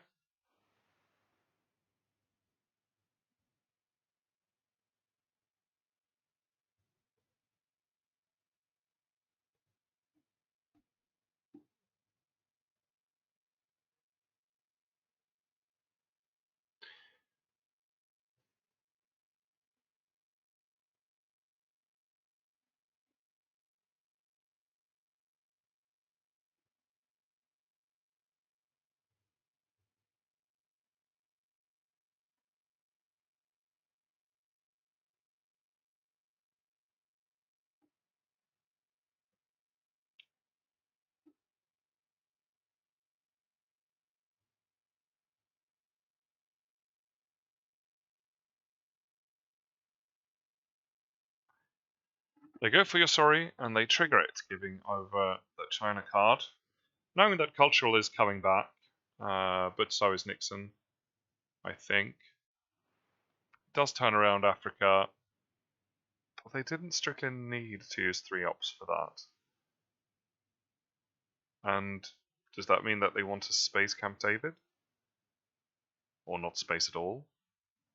I mean, Camp David is a VP, and that could be crucial.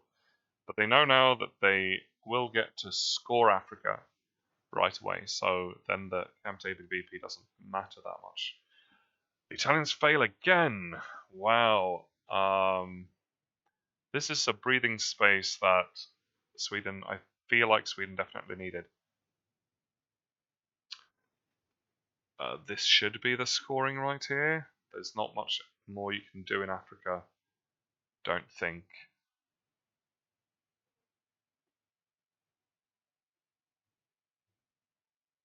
And Sweden has spent quite a lot of timer now that the Italians have been in the trap.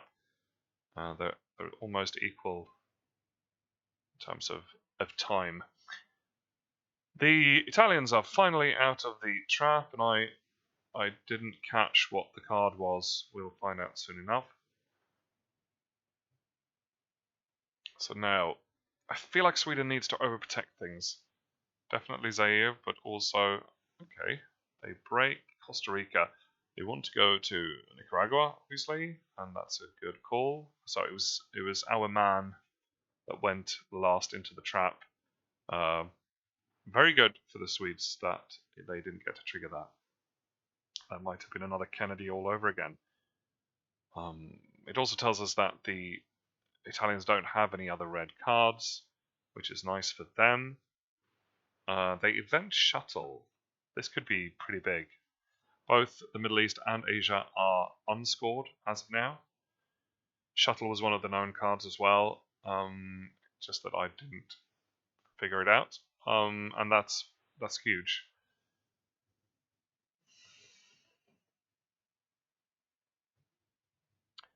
And because the Italians have been in a trap for the entire turn, right? I think so. They could well have the scoring cards. Either the Middle East or Asia right now. I mean, not the Middle East, perhaps there's only 3 VPs, but Asia could be pretty big. I'm no expert, but I think it's 5 VPs for the Americans right now. And there it comes. Yes. And they're back up on 7, negating the Africa scoring just played by the Swedes. And the Swedes, I think, are back in a slight panic. That was a real shame with Asia because Asia has been tied the whole game. No one's even thought about it for at least 5 rounds, 5 turns, and the Italians managed to get 5 VPs out of it just like that.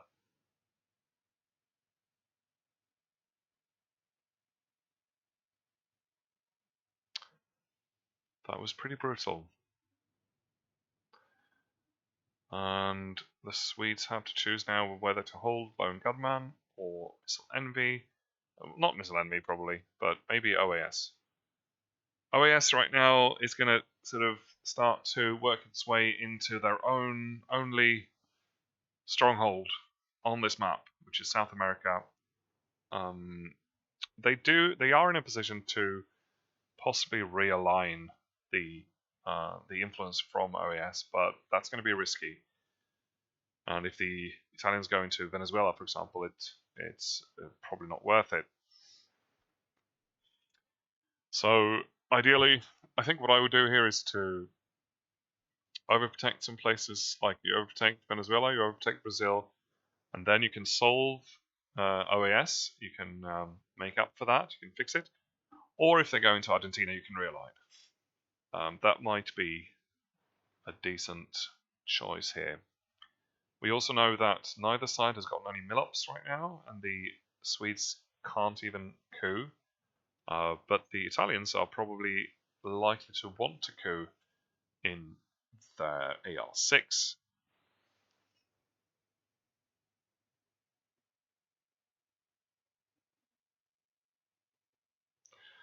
Are the Swedes considering maybe just playing Lone Gunman? It's late in the round, late in the turn, and it turns out the Italians have a strong 4-ups card coming up, and also UN intervention that they can well hold for the next turn.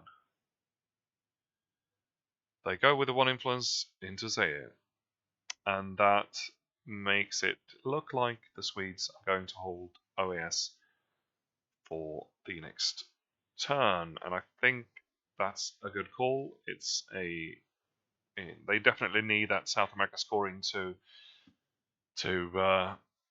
get back in the game. They're not. I mean, it's starting to sound like I think the Swedish situation is terrible. It's not terrible. It's just that it feels like it should be better by now. They've had a couple of rough turns a while ago, and it's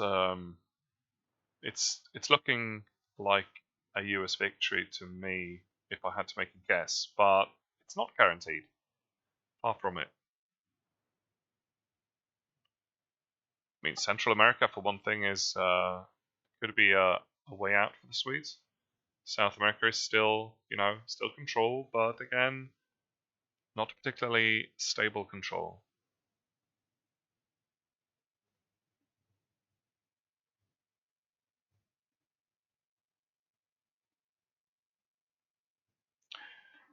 But it's still a good game, at any rate.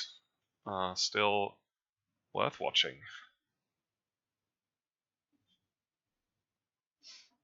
Alright, here come all the ops. And they managed to fill up Central America quite a bit. The realign threat against Panama is again real. And the Swedes go Missile Envy into Egypt for an unusually quick turn.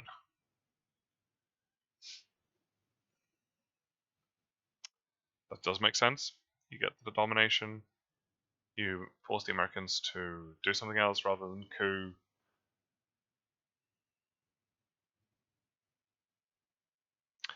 I don't know exactly why the Americans went into Nicaragua. If they want to go to Cuba, they can. But I guess it's a nice setup for a realign if the Swedes manage to get hold of Fidel after all these years. And also, it does stop them from just simply walking into Nicaragua. And since they couldn't coup now anyway, that's fine. A better hand for the Swedes. They can still space brain cells, not a problem. They get to control South America scoring, and they have a decent amount of ops. So one of the better hands in a while, the Swedes. OPEC is still worth 4 points. So this could turn the game around a little bit, and I think the Swedes needed this. And we know that the Italians, I think if I remember correctly, they're holding UN intervention. They Swedes decide to headline OPEC, might as well. There's not going to be much that threatens any of these countries, unless the Americans have junta or whatever. It's always a risk, and I think you want to get it out of the hand as well, not have to worry about it later on. But you definitely want the BPs as Sweden for this one.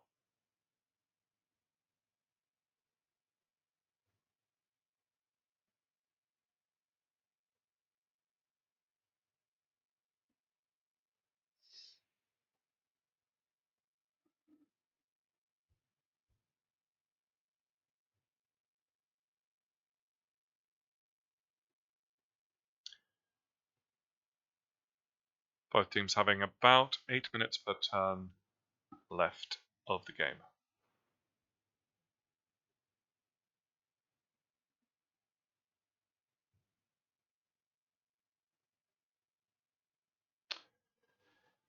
And a DEFCON win for the Swedes, seeming very unlikely.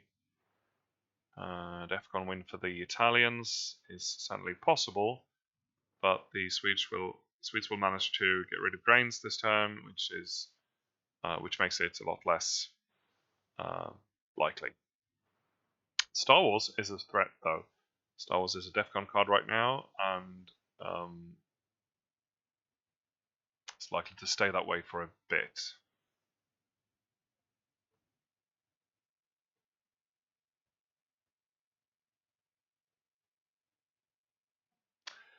The Italian headline is Colonial Rearguards. That's quite painful for the Swedes. They need to maintain control of Africa domination for,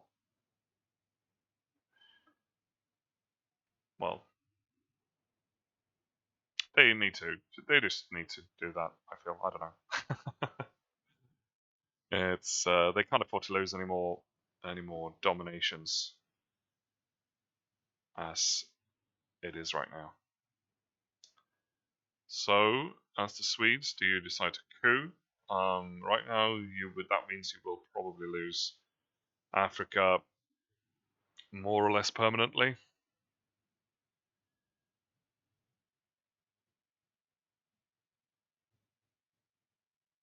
You can never know about Africa. It's always up for grabs, but at the same time as the Swedes now, you do definitely want to coup. So I guess it might as well be Africa.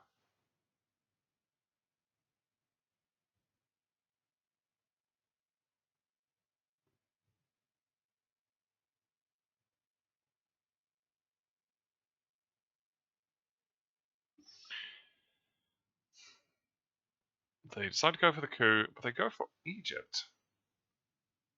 That's interesting. Domination, sure, but yeah, Africa's been scored, so in that way it does kind of make sense. Now the Italians will have to do something about Egypt, but they might also take Nigeria while they're at it, quite easily.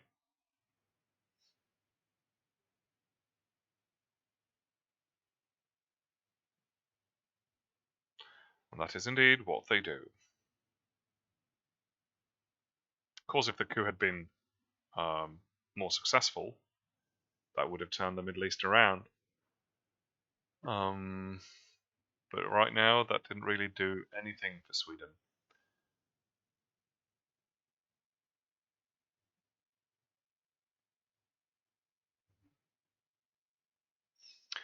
I think scoring South America right now might be a good idea, but then again, you also have Algeria still left open, and if you want to have a shot at Africa with a coup next turn or turn 10, then I think you need to hold on to Algeria. So it might be a good idea to just do that while it is still possible. But they decide to go for a coup instead of a non-battleground. I mean, the threat is real against Mexico, no doubt about that, but I think maybe it can wait. I mean, this is tricky because if the Americans roll well on the rear line, the Swedes could be completely out of Central, and that's certainly the threat that the Swedish team has seen before even I did it. Even I?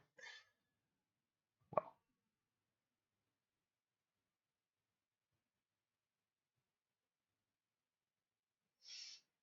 They decide to prioritize that over Africa. They don't manage to get anything in Guatemala, but at least the Americans are out, so the threat is gone for now. Will the Italians capitalize on this and decide to take Algeria? They have the ops for it, which they should have,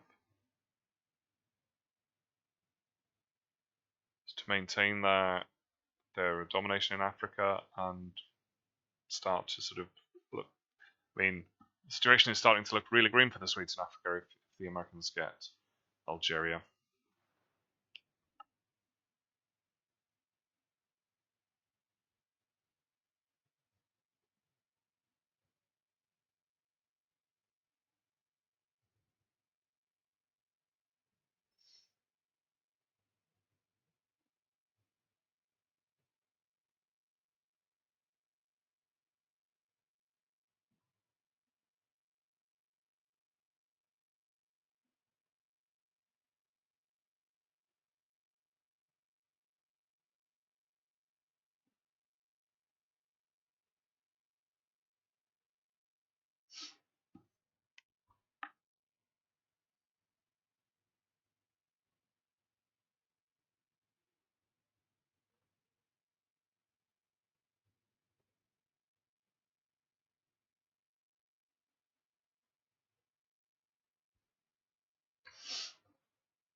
The Swedish team in the last Nations Cup had a fairly bad result in the end. I don't know if we lost all our games or I think we won maybe one. If I remember correctly, we played against Canada and Hong Kong and something else. And we might, I think Greece, possibly. Don't know if maybe we beat the Greeks, but lost against the other two, or we might have lost all our games. No, I think we won at least one. I think we won one. Definitely not more than that, but we are hungry for revenge this season, but it's starting to look. Wow, it's not often you see puppets being played for influence in the first turn, and the first time it comes around, and then evented the second time it comes around in turn 8. The Italians just decide to fill up Central America, and I think that makes sense. If nothing else, you're fighting the Swedes on country count, regardless of what happens elsewhere. And if I'm correct, the Italians are holding Fidel right now, so they are probably setting up a realign situation that they can trigger Fidel and then get rid of him right away.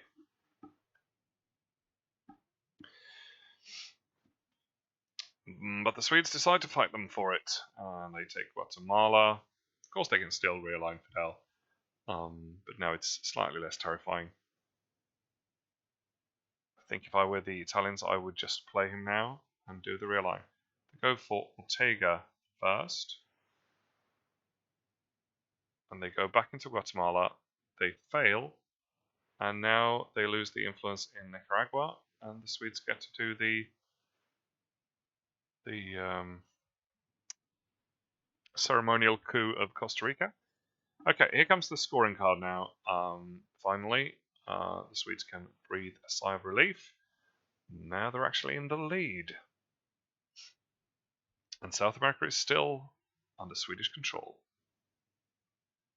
Europe scoring is left, still out there.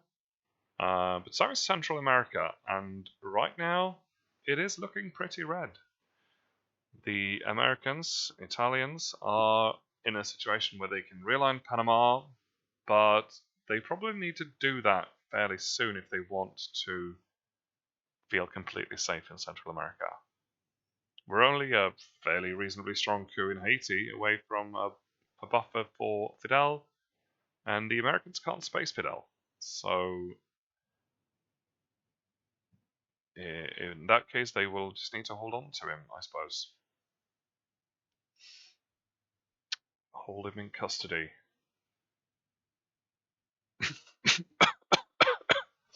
Excuse me.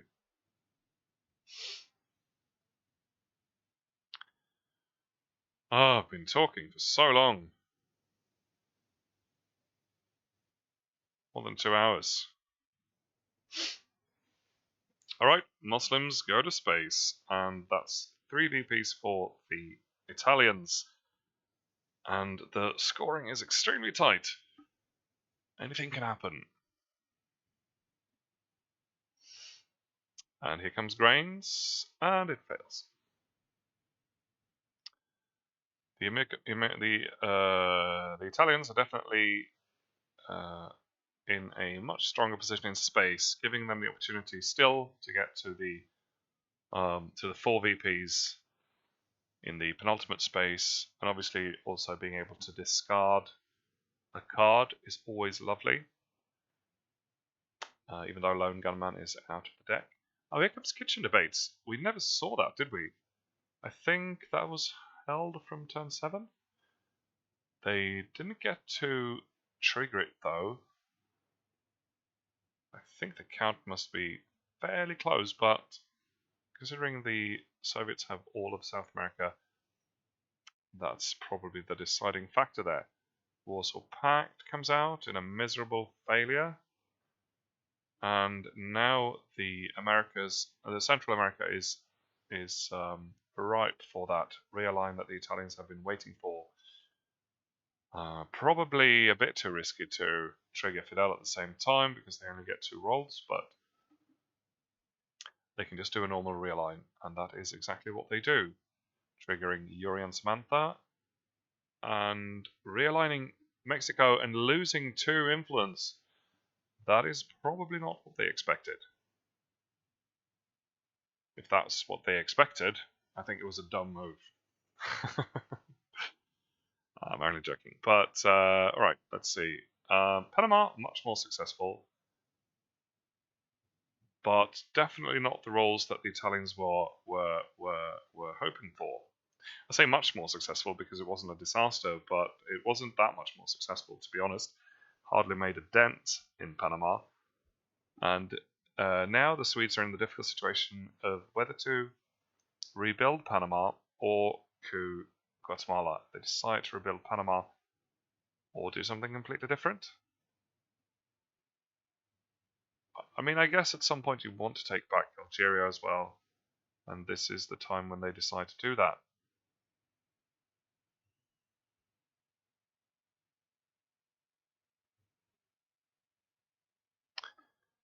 Here comes the Pope.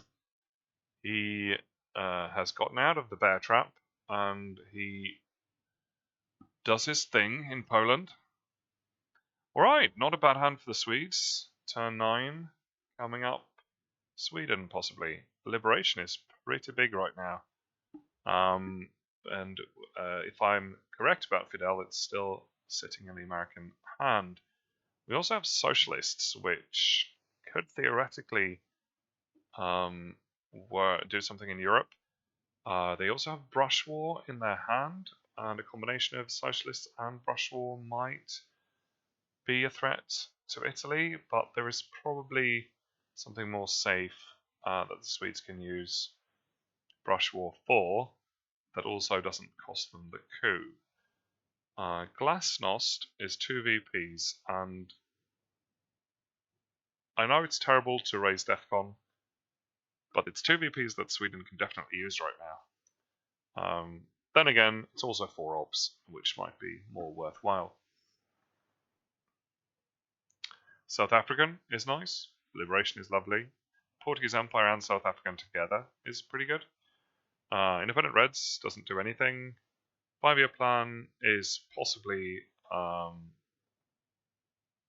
nice combo with OAS to be able to repair it completely. So not a bad hand for Sweden. This should be a decent turn, but we'll see what the Italians can throw at them right now. Oh, what a shame. Perfect timing for defectors. I had forgotten about it. I don't know if the Swedes had as well. I would definitely have thought it worth a shot. I think they probably knew it was a calculated risk. but that really hurts. Now the Swedes are still in that realign trap in Central America. They go for the coup in Egypt. It fails again. I would have thought Africa would have been tempting.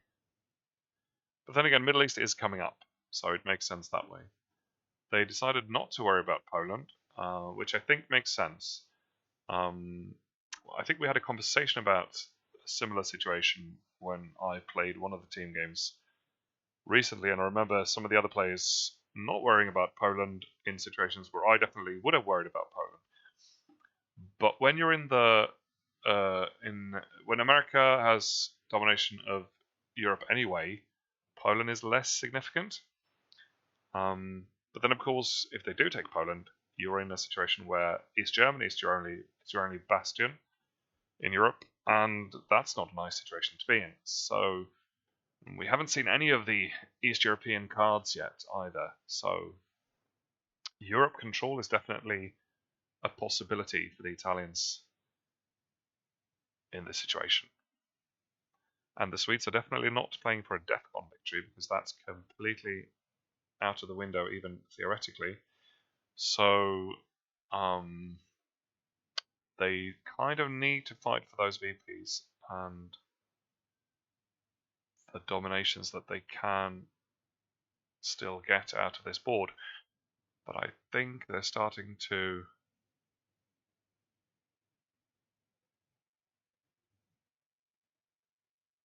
get a bit nervous. They might have been nervous for a while.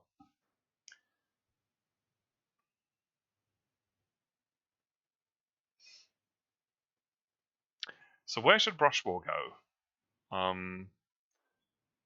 Nigeria is an opportunity. Libya is an opportunity. Thailand is a bit too tricky, but if they manage to get like one of the, like if they can take Vietnam. So now they decided that Poland was important after all, and I think, I mean, what they did before was just manage to secure the coup and worry about Poland later, I suppose, and that kind of did work out. Except the coup was not successful, but that's also not their fault.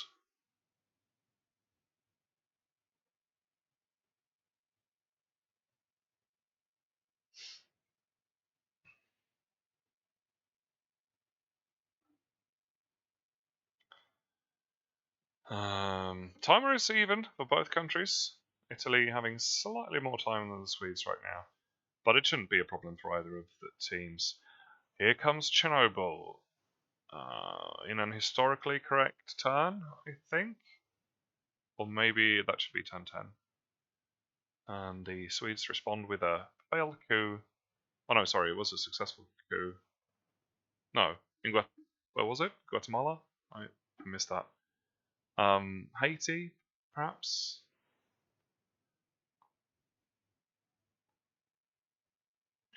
Chernobyl happened in Europe, as we all know. And so the Swedes are now prohibited from that region. And that's going to be trouble. It's only action round 3. The Italians hold the China card, and it turns out they also hold Solidarity.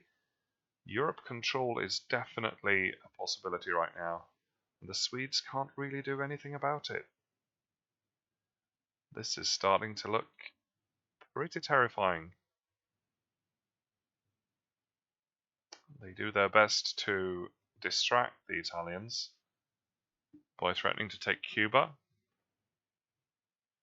But I think if the Italians have the right cards now, with enough ops, they will not worry about Cuba. They have you an intervention, apparently. And decall, they go for the coup. Well, depending on what their hand looks like, I would have just jammed Europe. They only need 2 more ops in Poland, and then 1, 2, 3, 4, 5, 6, 7 in East Germany, and that's it. And they have the China card, so they have at least 4 of those 7 ops.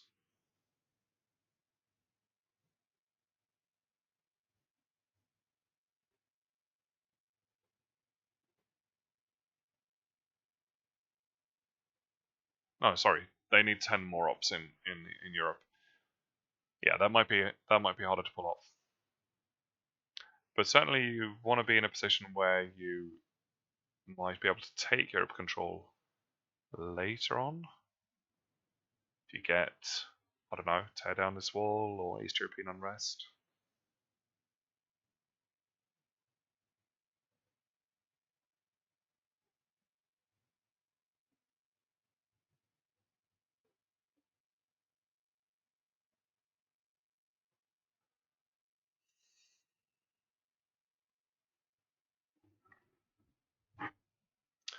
They might, of course, be worried that Sweden has Central America scoring, and if so, then you seriously need to worry about Central America.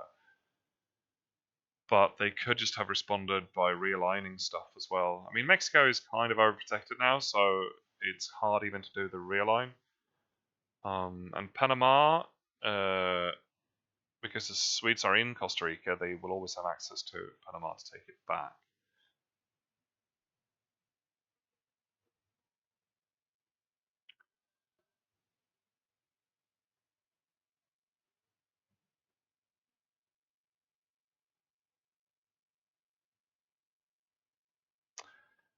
Here comes the Third Arab-Israeli War, and Camp David has never been triggered, so it does trigger, but it doesn't do anything.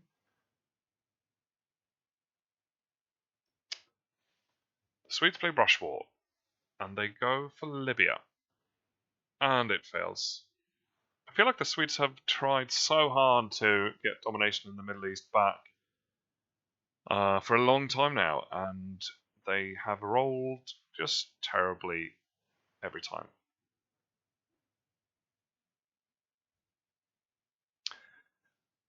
And now Poland falls to the western side. Solidarity obviously having done its thing, and Chernobyl. And we're looking at a fairly historically correct situation in Europe by the late 80s.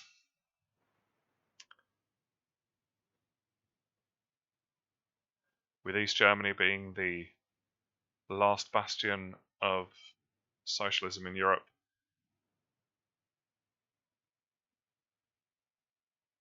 East Germany being arguably more successful at being a communist dictatorship than even the Soviet Union itself.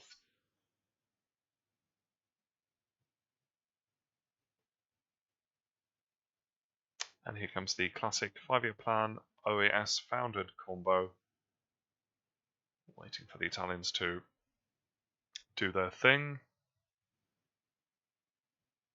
They go all into Panama, easy enough for the Swedes to repair.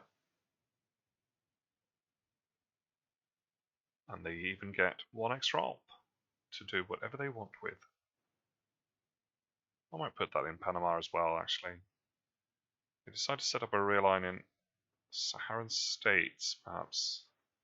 Denying the Italians Africa domination, which is fine, and also threatening a realign of Nigeria, which would give them Africa domination back. There might, of course, also be a coup coming up, but there is only 1 turn left, and the Americans can easily deny them that coup. And here comes tear down this wall. And East Germany is looking very weak right now, but Honecker, or whatever his name was, manages to convince the East German people to hold on for just a bit. And the Swedes get a hand for the last turn that is not great. They have to score twice, one of which is Europe, which is not going to be fun, regardless of whatever happens with East Germany. They have the Indo-Pakistani War, which is not going to do anything. 1 small step, which is not going to do anything. Actually, you could give them 1 BP, but yeah, not a big deal. Korean War could well succeed. It's 5+. But it's not going to give them domination in Asia, I don't think. No. Country count would be 5-6. But they don't have the ops to fight for Asia, so at most it's 2 VPs, I think. They do have cultural, so if they take the China card, there might be something they can do to get that domination in Asia. That would certainly help. But is it worth gambling with the Korean War to roll a 5+ and also inventing Cultural Revolution? Getting the China card is not a bad thing. Certainly not when your hand looks like this. So they do decide to go for that. And then they have a fair amount of ops in U2 and Iranian, but they needed something bigger than this, I think. Mind you, they are still in the lead, but Europe is looking... I mean, Europe control is almost... Well, it's not guaranteed. I mean, there's stuff they can do to prevent East Germany from flipping. Right now, we've seen most of the big guns that the Americans can throw at them, apart from East European unrest, and they have that themselves, and that's easily just held. So Europe should not be... I mean, Europe control should not be possible, but they will have to sacrifice a coup to guarantee that. And that means that they're not likely to ever get Africa domination back. But if they don't secure East Germany, they're pretty much done for.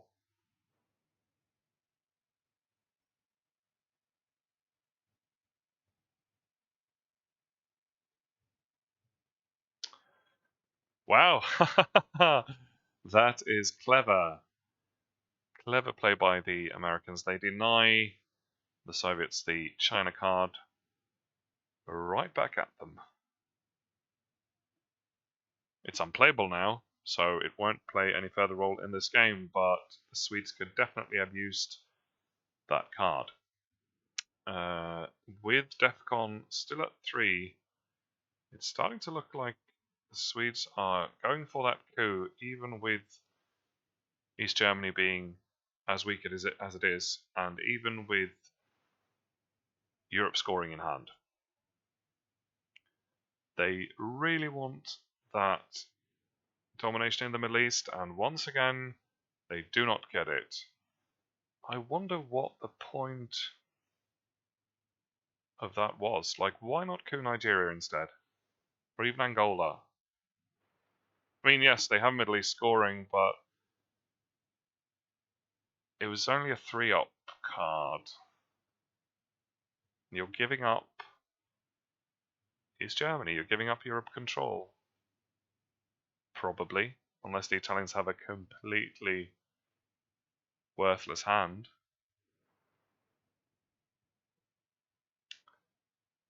And it would have to be very, very bad for them to not just go all in Europe right now.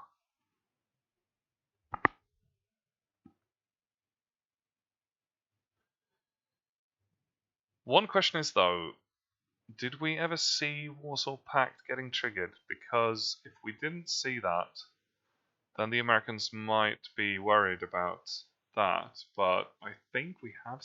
No, I don't think we ever saw it, because if we had seen it, then we would have had more influence in Eastern Europe by now. And the Swedes decide to fight for East Germany after all. They want to both coup and protect Europe.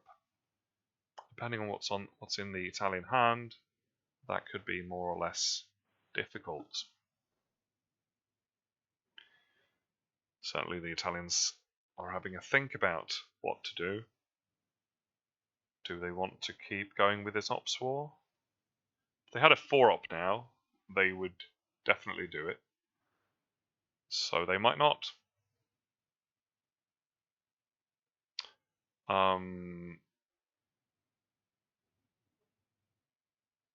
Which means they have probably got a 3-op.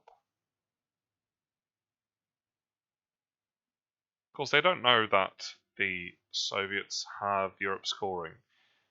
And if you don't know that, then even 7 points in Europe does not offset the Swedish 8 points in South America. Still not overprotected though, so as long as they have something to say for the last action round, they can definitely break Swedish control of South America. And then there isn't much going on the map apart from that. Of course, the Swedes know that they have Europe scoring, and that the Americans are going to get 7 points out of that, on top of the 7 points that they get out of just having it in final scoring. So I do not really see a way out of this for the Swedes any longer.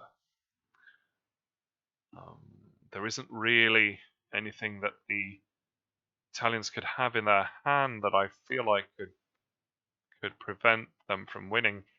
They don't know that yet themselves, but I mean, even something like, let's say, the Reformer, and something even more terrible that they would have to space. It's they can work around that. So I mean, a seriously low op hand from Italy right now could potentially prevent them from exploiting Europe, but even still, Sweden has to score it, and then they still get the points. So it's gonna be very blue in a little while.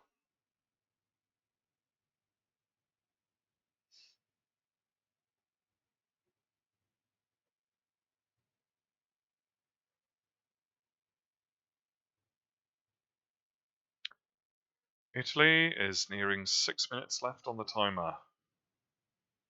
They are certainly having a think about this. Alright, lads. So maybe the Italians are also a bit starved for ops. We know they have Fidel, or at least I think I know they have Fidel. They work on that setup in Central America, again, setting up the perfect realign. But they are not really focused on East Germany, giving the Swedes an opportunity to gain a lead in East Germany. But they are going to have to spend most of their ops for the rest of this turn to secure it. Here comes that beautiful realign combo, and it completely fails. Wow, that is that's impressive. Still though, the country count says that Sweden still does not have control of Central America. It's 5 points, and control would be another 5. That's a lot, and that could potentially offset Europe. But the Swedes are seriously lacking in ops. They decide to go for 2 in East Germany to make sure that the Americans don't try anything.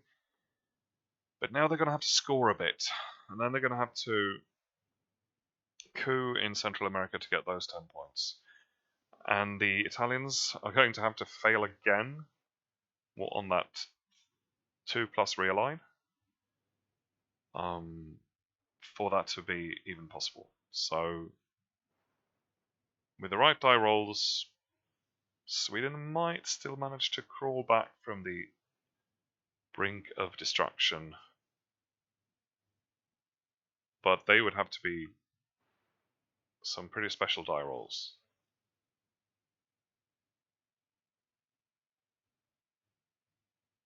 Unless there's something very, very awful in the Italian hand that I have forgotten about.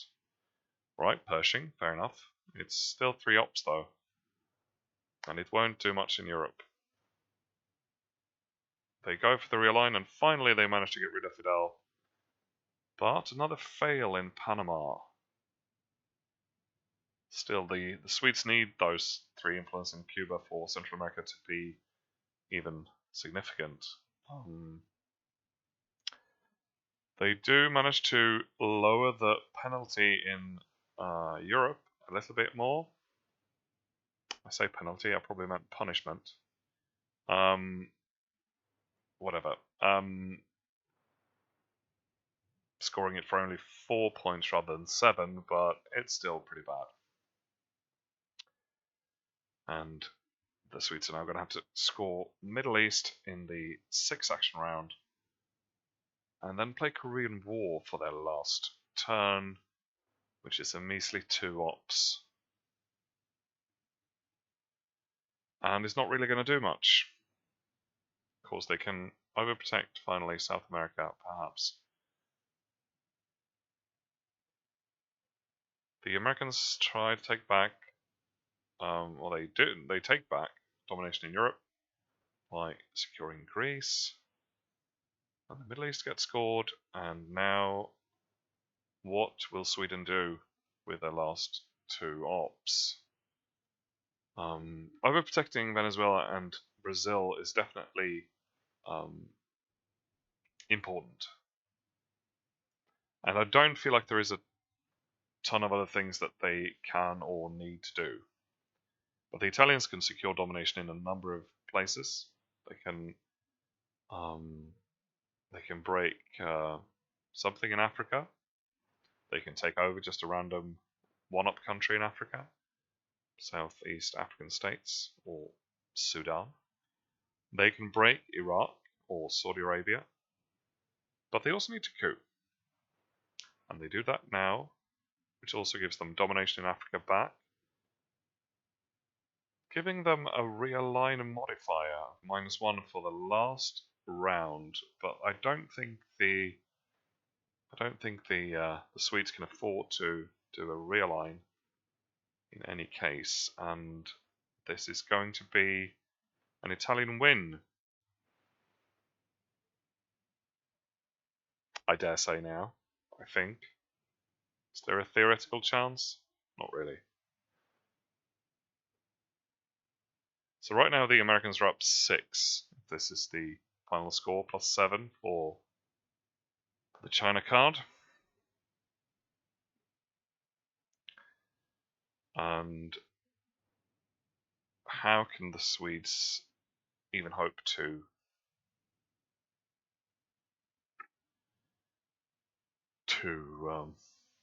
make up for that?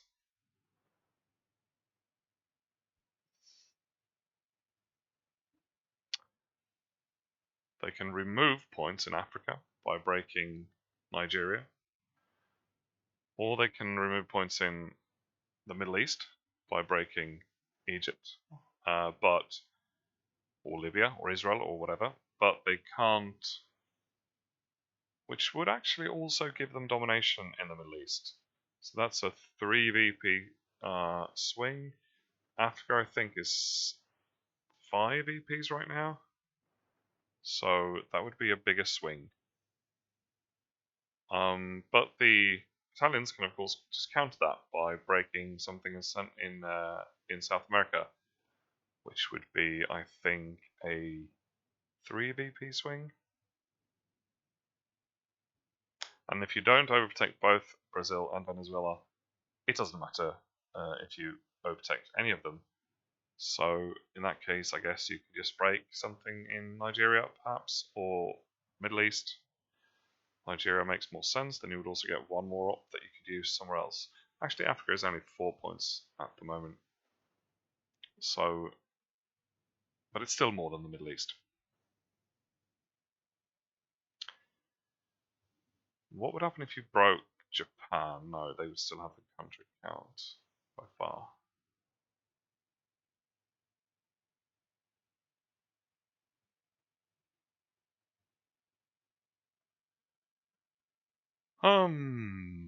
There isn't really much you can do. But if I remember correctly, or am I making this up? Does the amount of VPs you win by matter in the Nations Cup as a tiebreaker? It might. I'm not entirely sure. not a very good commentator. I should know these things. Because if not, then this doesn't really matter much. What they do now. I mean, we can assume that the Italians have saved a half-decent card at least for the last round.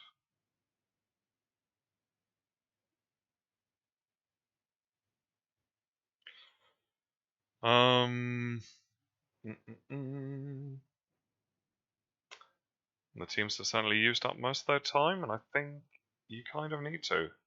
90 minutes is not that much for a team game. You need all that time to talk about things properly.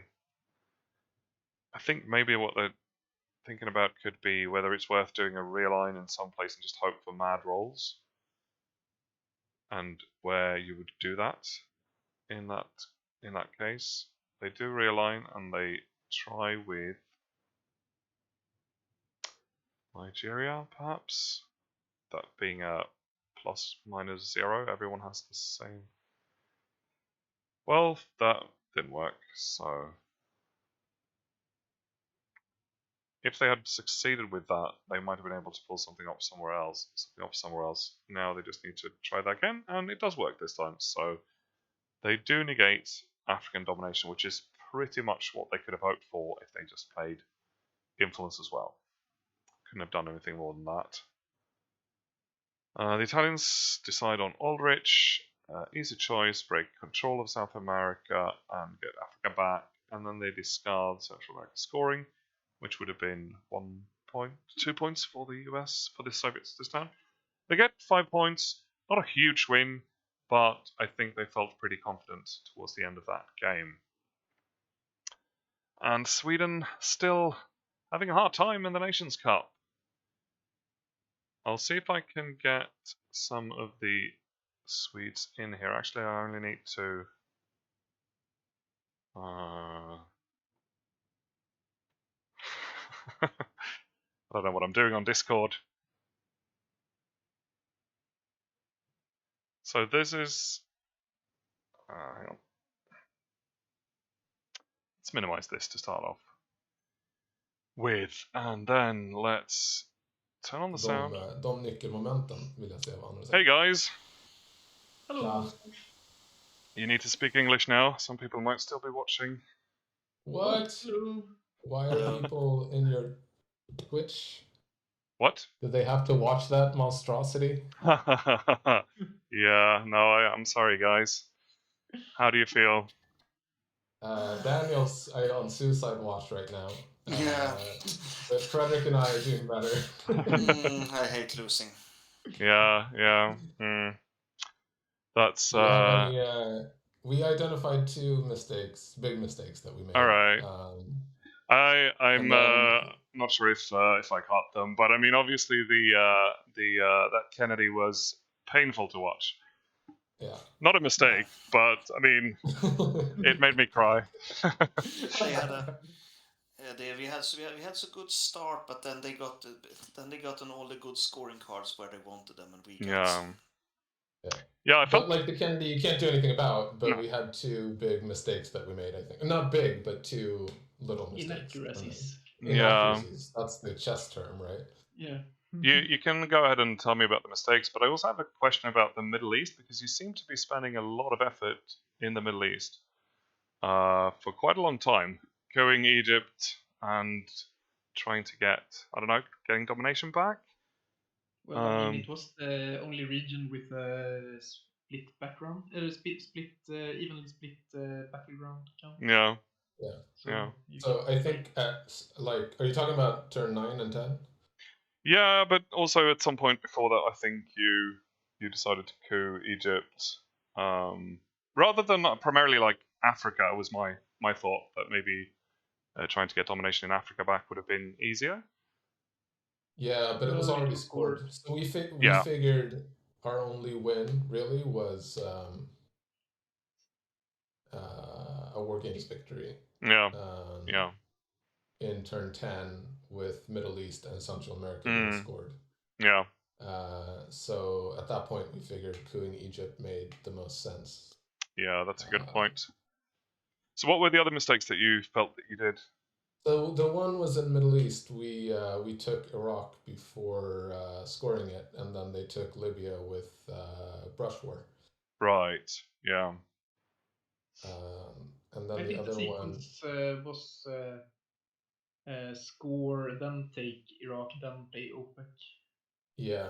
Well, no, we couldn't score Middle East and headline, so we played OPEC and headline. Yeah. Oh yeah. Right. Yeah. No, that was the second time. We played OPEC during the action rounds, the first way around. That was the second time you headlined it, but I think that was when they also played Brush War, right? Or was that before? Yeah, no, that was before. Yeah. Yeah. All right. Right. So what happened was we took Iraq with U2 incident. And then they played Brush War.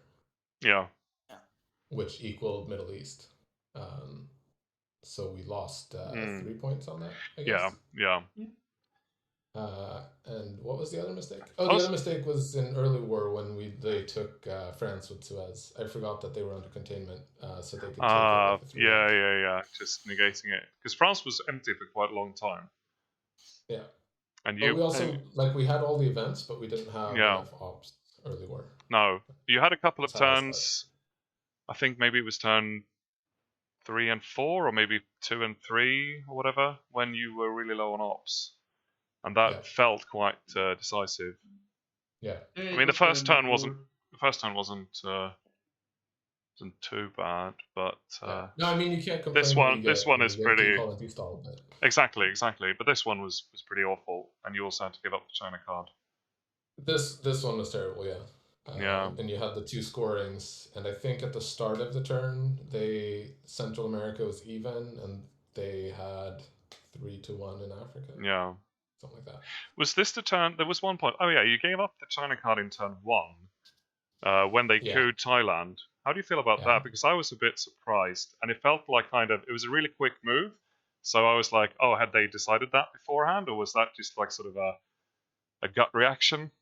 They took quite a lot of time there, so we had discussed all the likely events. So we had a pretty good idea what we were supposed to play depending on their moves. And what was your reasoning behind that? Because at that moment, I think you had already India, Pakistan, and North Korea, and South Korea was still open. So Thailand wasn't strictly necessary for domination, but made it easier, I guess. Yeah, and I think our only other card we had D-Stall and Romania in hand. So our only chance to get any sort of possibility at a domination was taking either South Korea or Thailand there. Yeah. And it makes more sense to take Thailand than take South Korea when the war is an island. And of course, I mean, Southeast Asia also, like if the Americans had that, then it's so easy for them to upset your domination anyway. Yeah. And Southeast Asia became really blue in the end. Yeah. Shuttle, I felt, was also... I think you can watch my commentary, but I had forgotten about Shuttle. So I didn't think of it. But when it happened, it was quite disappointing because all of a sudden they had domination in both Middle East and Asia, and they managed to score it as well, which felt like unnecessary. Like they shouldn't have gotten away with that. But again, there wasn't that much I feel like you could have done about it. I mean, they had Asia scoring in the same turn, I think, so they clearly just played it for that purpose. Yeah, they played it knowing that they had Asia and would be able to score it right away. Yeah. All right. Sorry to disappoint you, Mr. Captain. That's fine. I mean, I wasn't even playing, so I can't complain. But I enjoy commenting as well, so that was fun. But yeah, we just have to win the other two. We still seem to have a hard time in the Nations Cup. We've still never won a game in the Nations Cup. Yeah, was that so? Because I was talking about it during the stream, and I thought I remembered that we won one game last year, but we probably didn't win one, did we? Yeah, and then we lost against, I think it was Hong Kong and Canada, but then also against Greece. Yeah, we lost. Yeah. All right. Yeah, that's a losing streak that we definitely need to break. Yep. All right. Anyway, All right. thank you guys, and thank you for, all for watching. streaming, I guess. Yeah. We'll keep in touch. Yeah. All right. Good See you guys. Good night. Tack för matchen, Daniel och Fredrik som försvann nu. Men... Ja. All right, guys.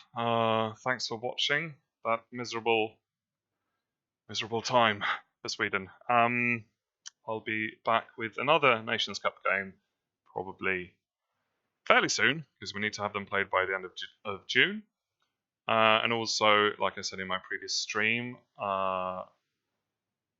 I will be playing my solo games in the ITSL. I've got one game coming up against Zidan Lamrani, the octave final of so that's round 5 of the silver playoffs coming up. So stay tuned for that if you feel like it.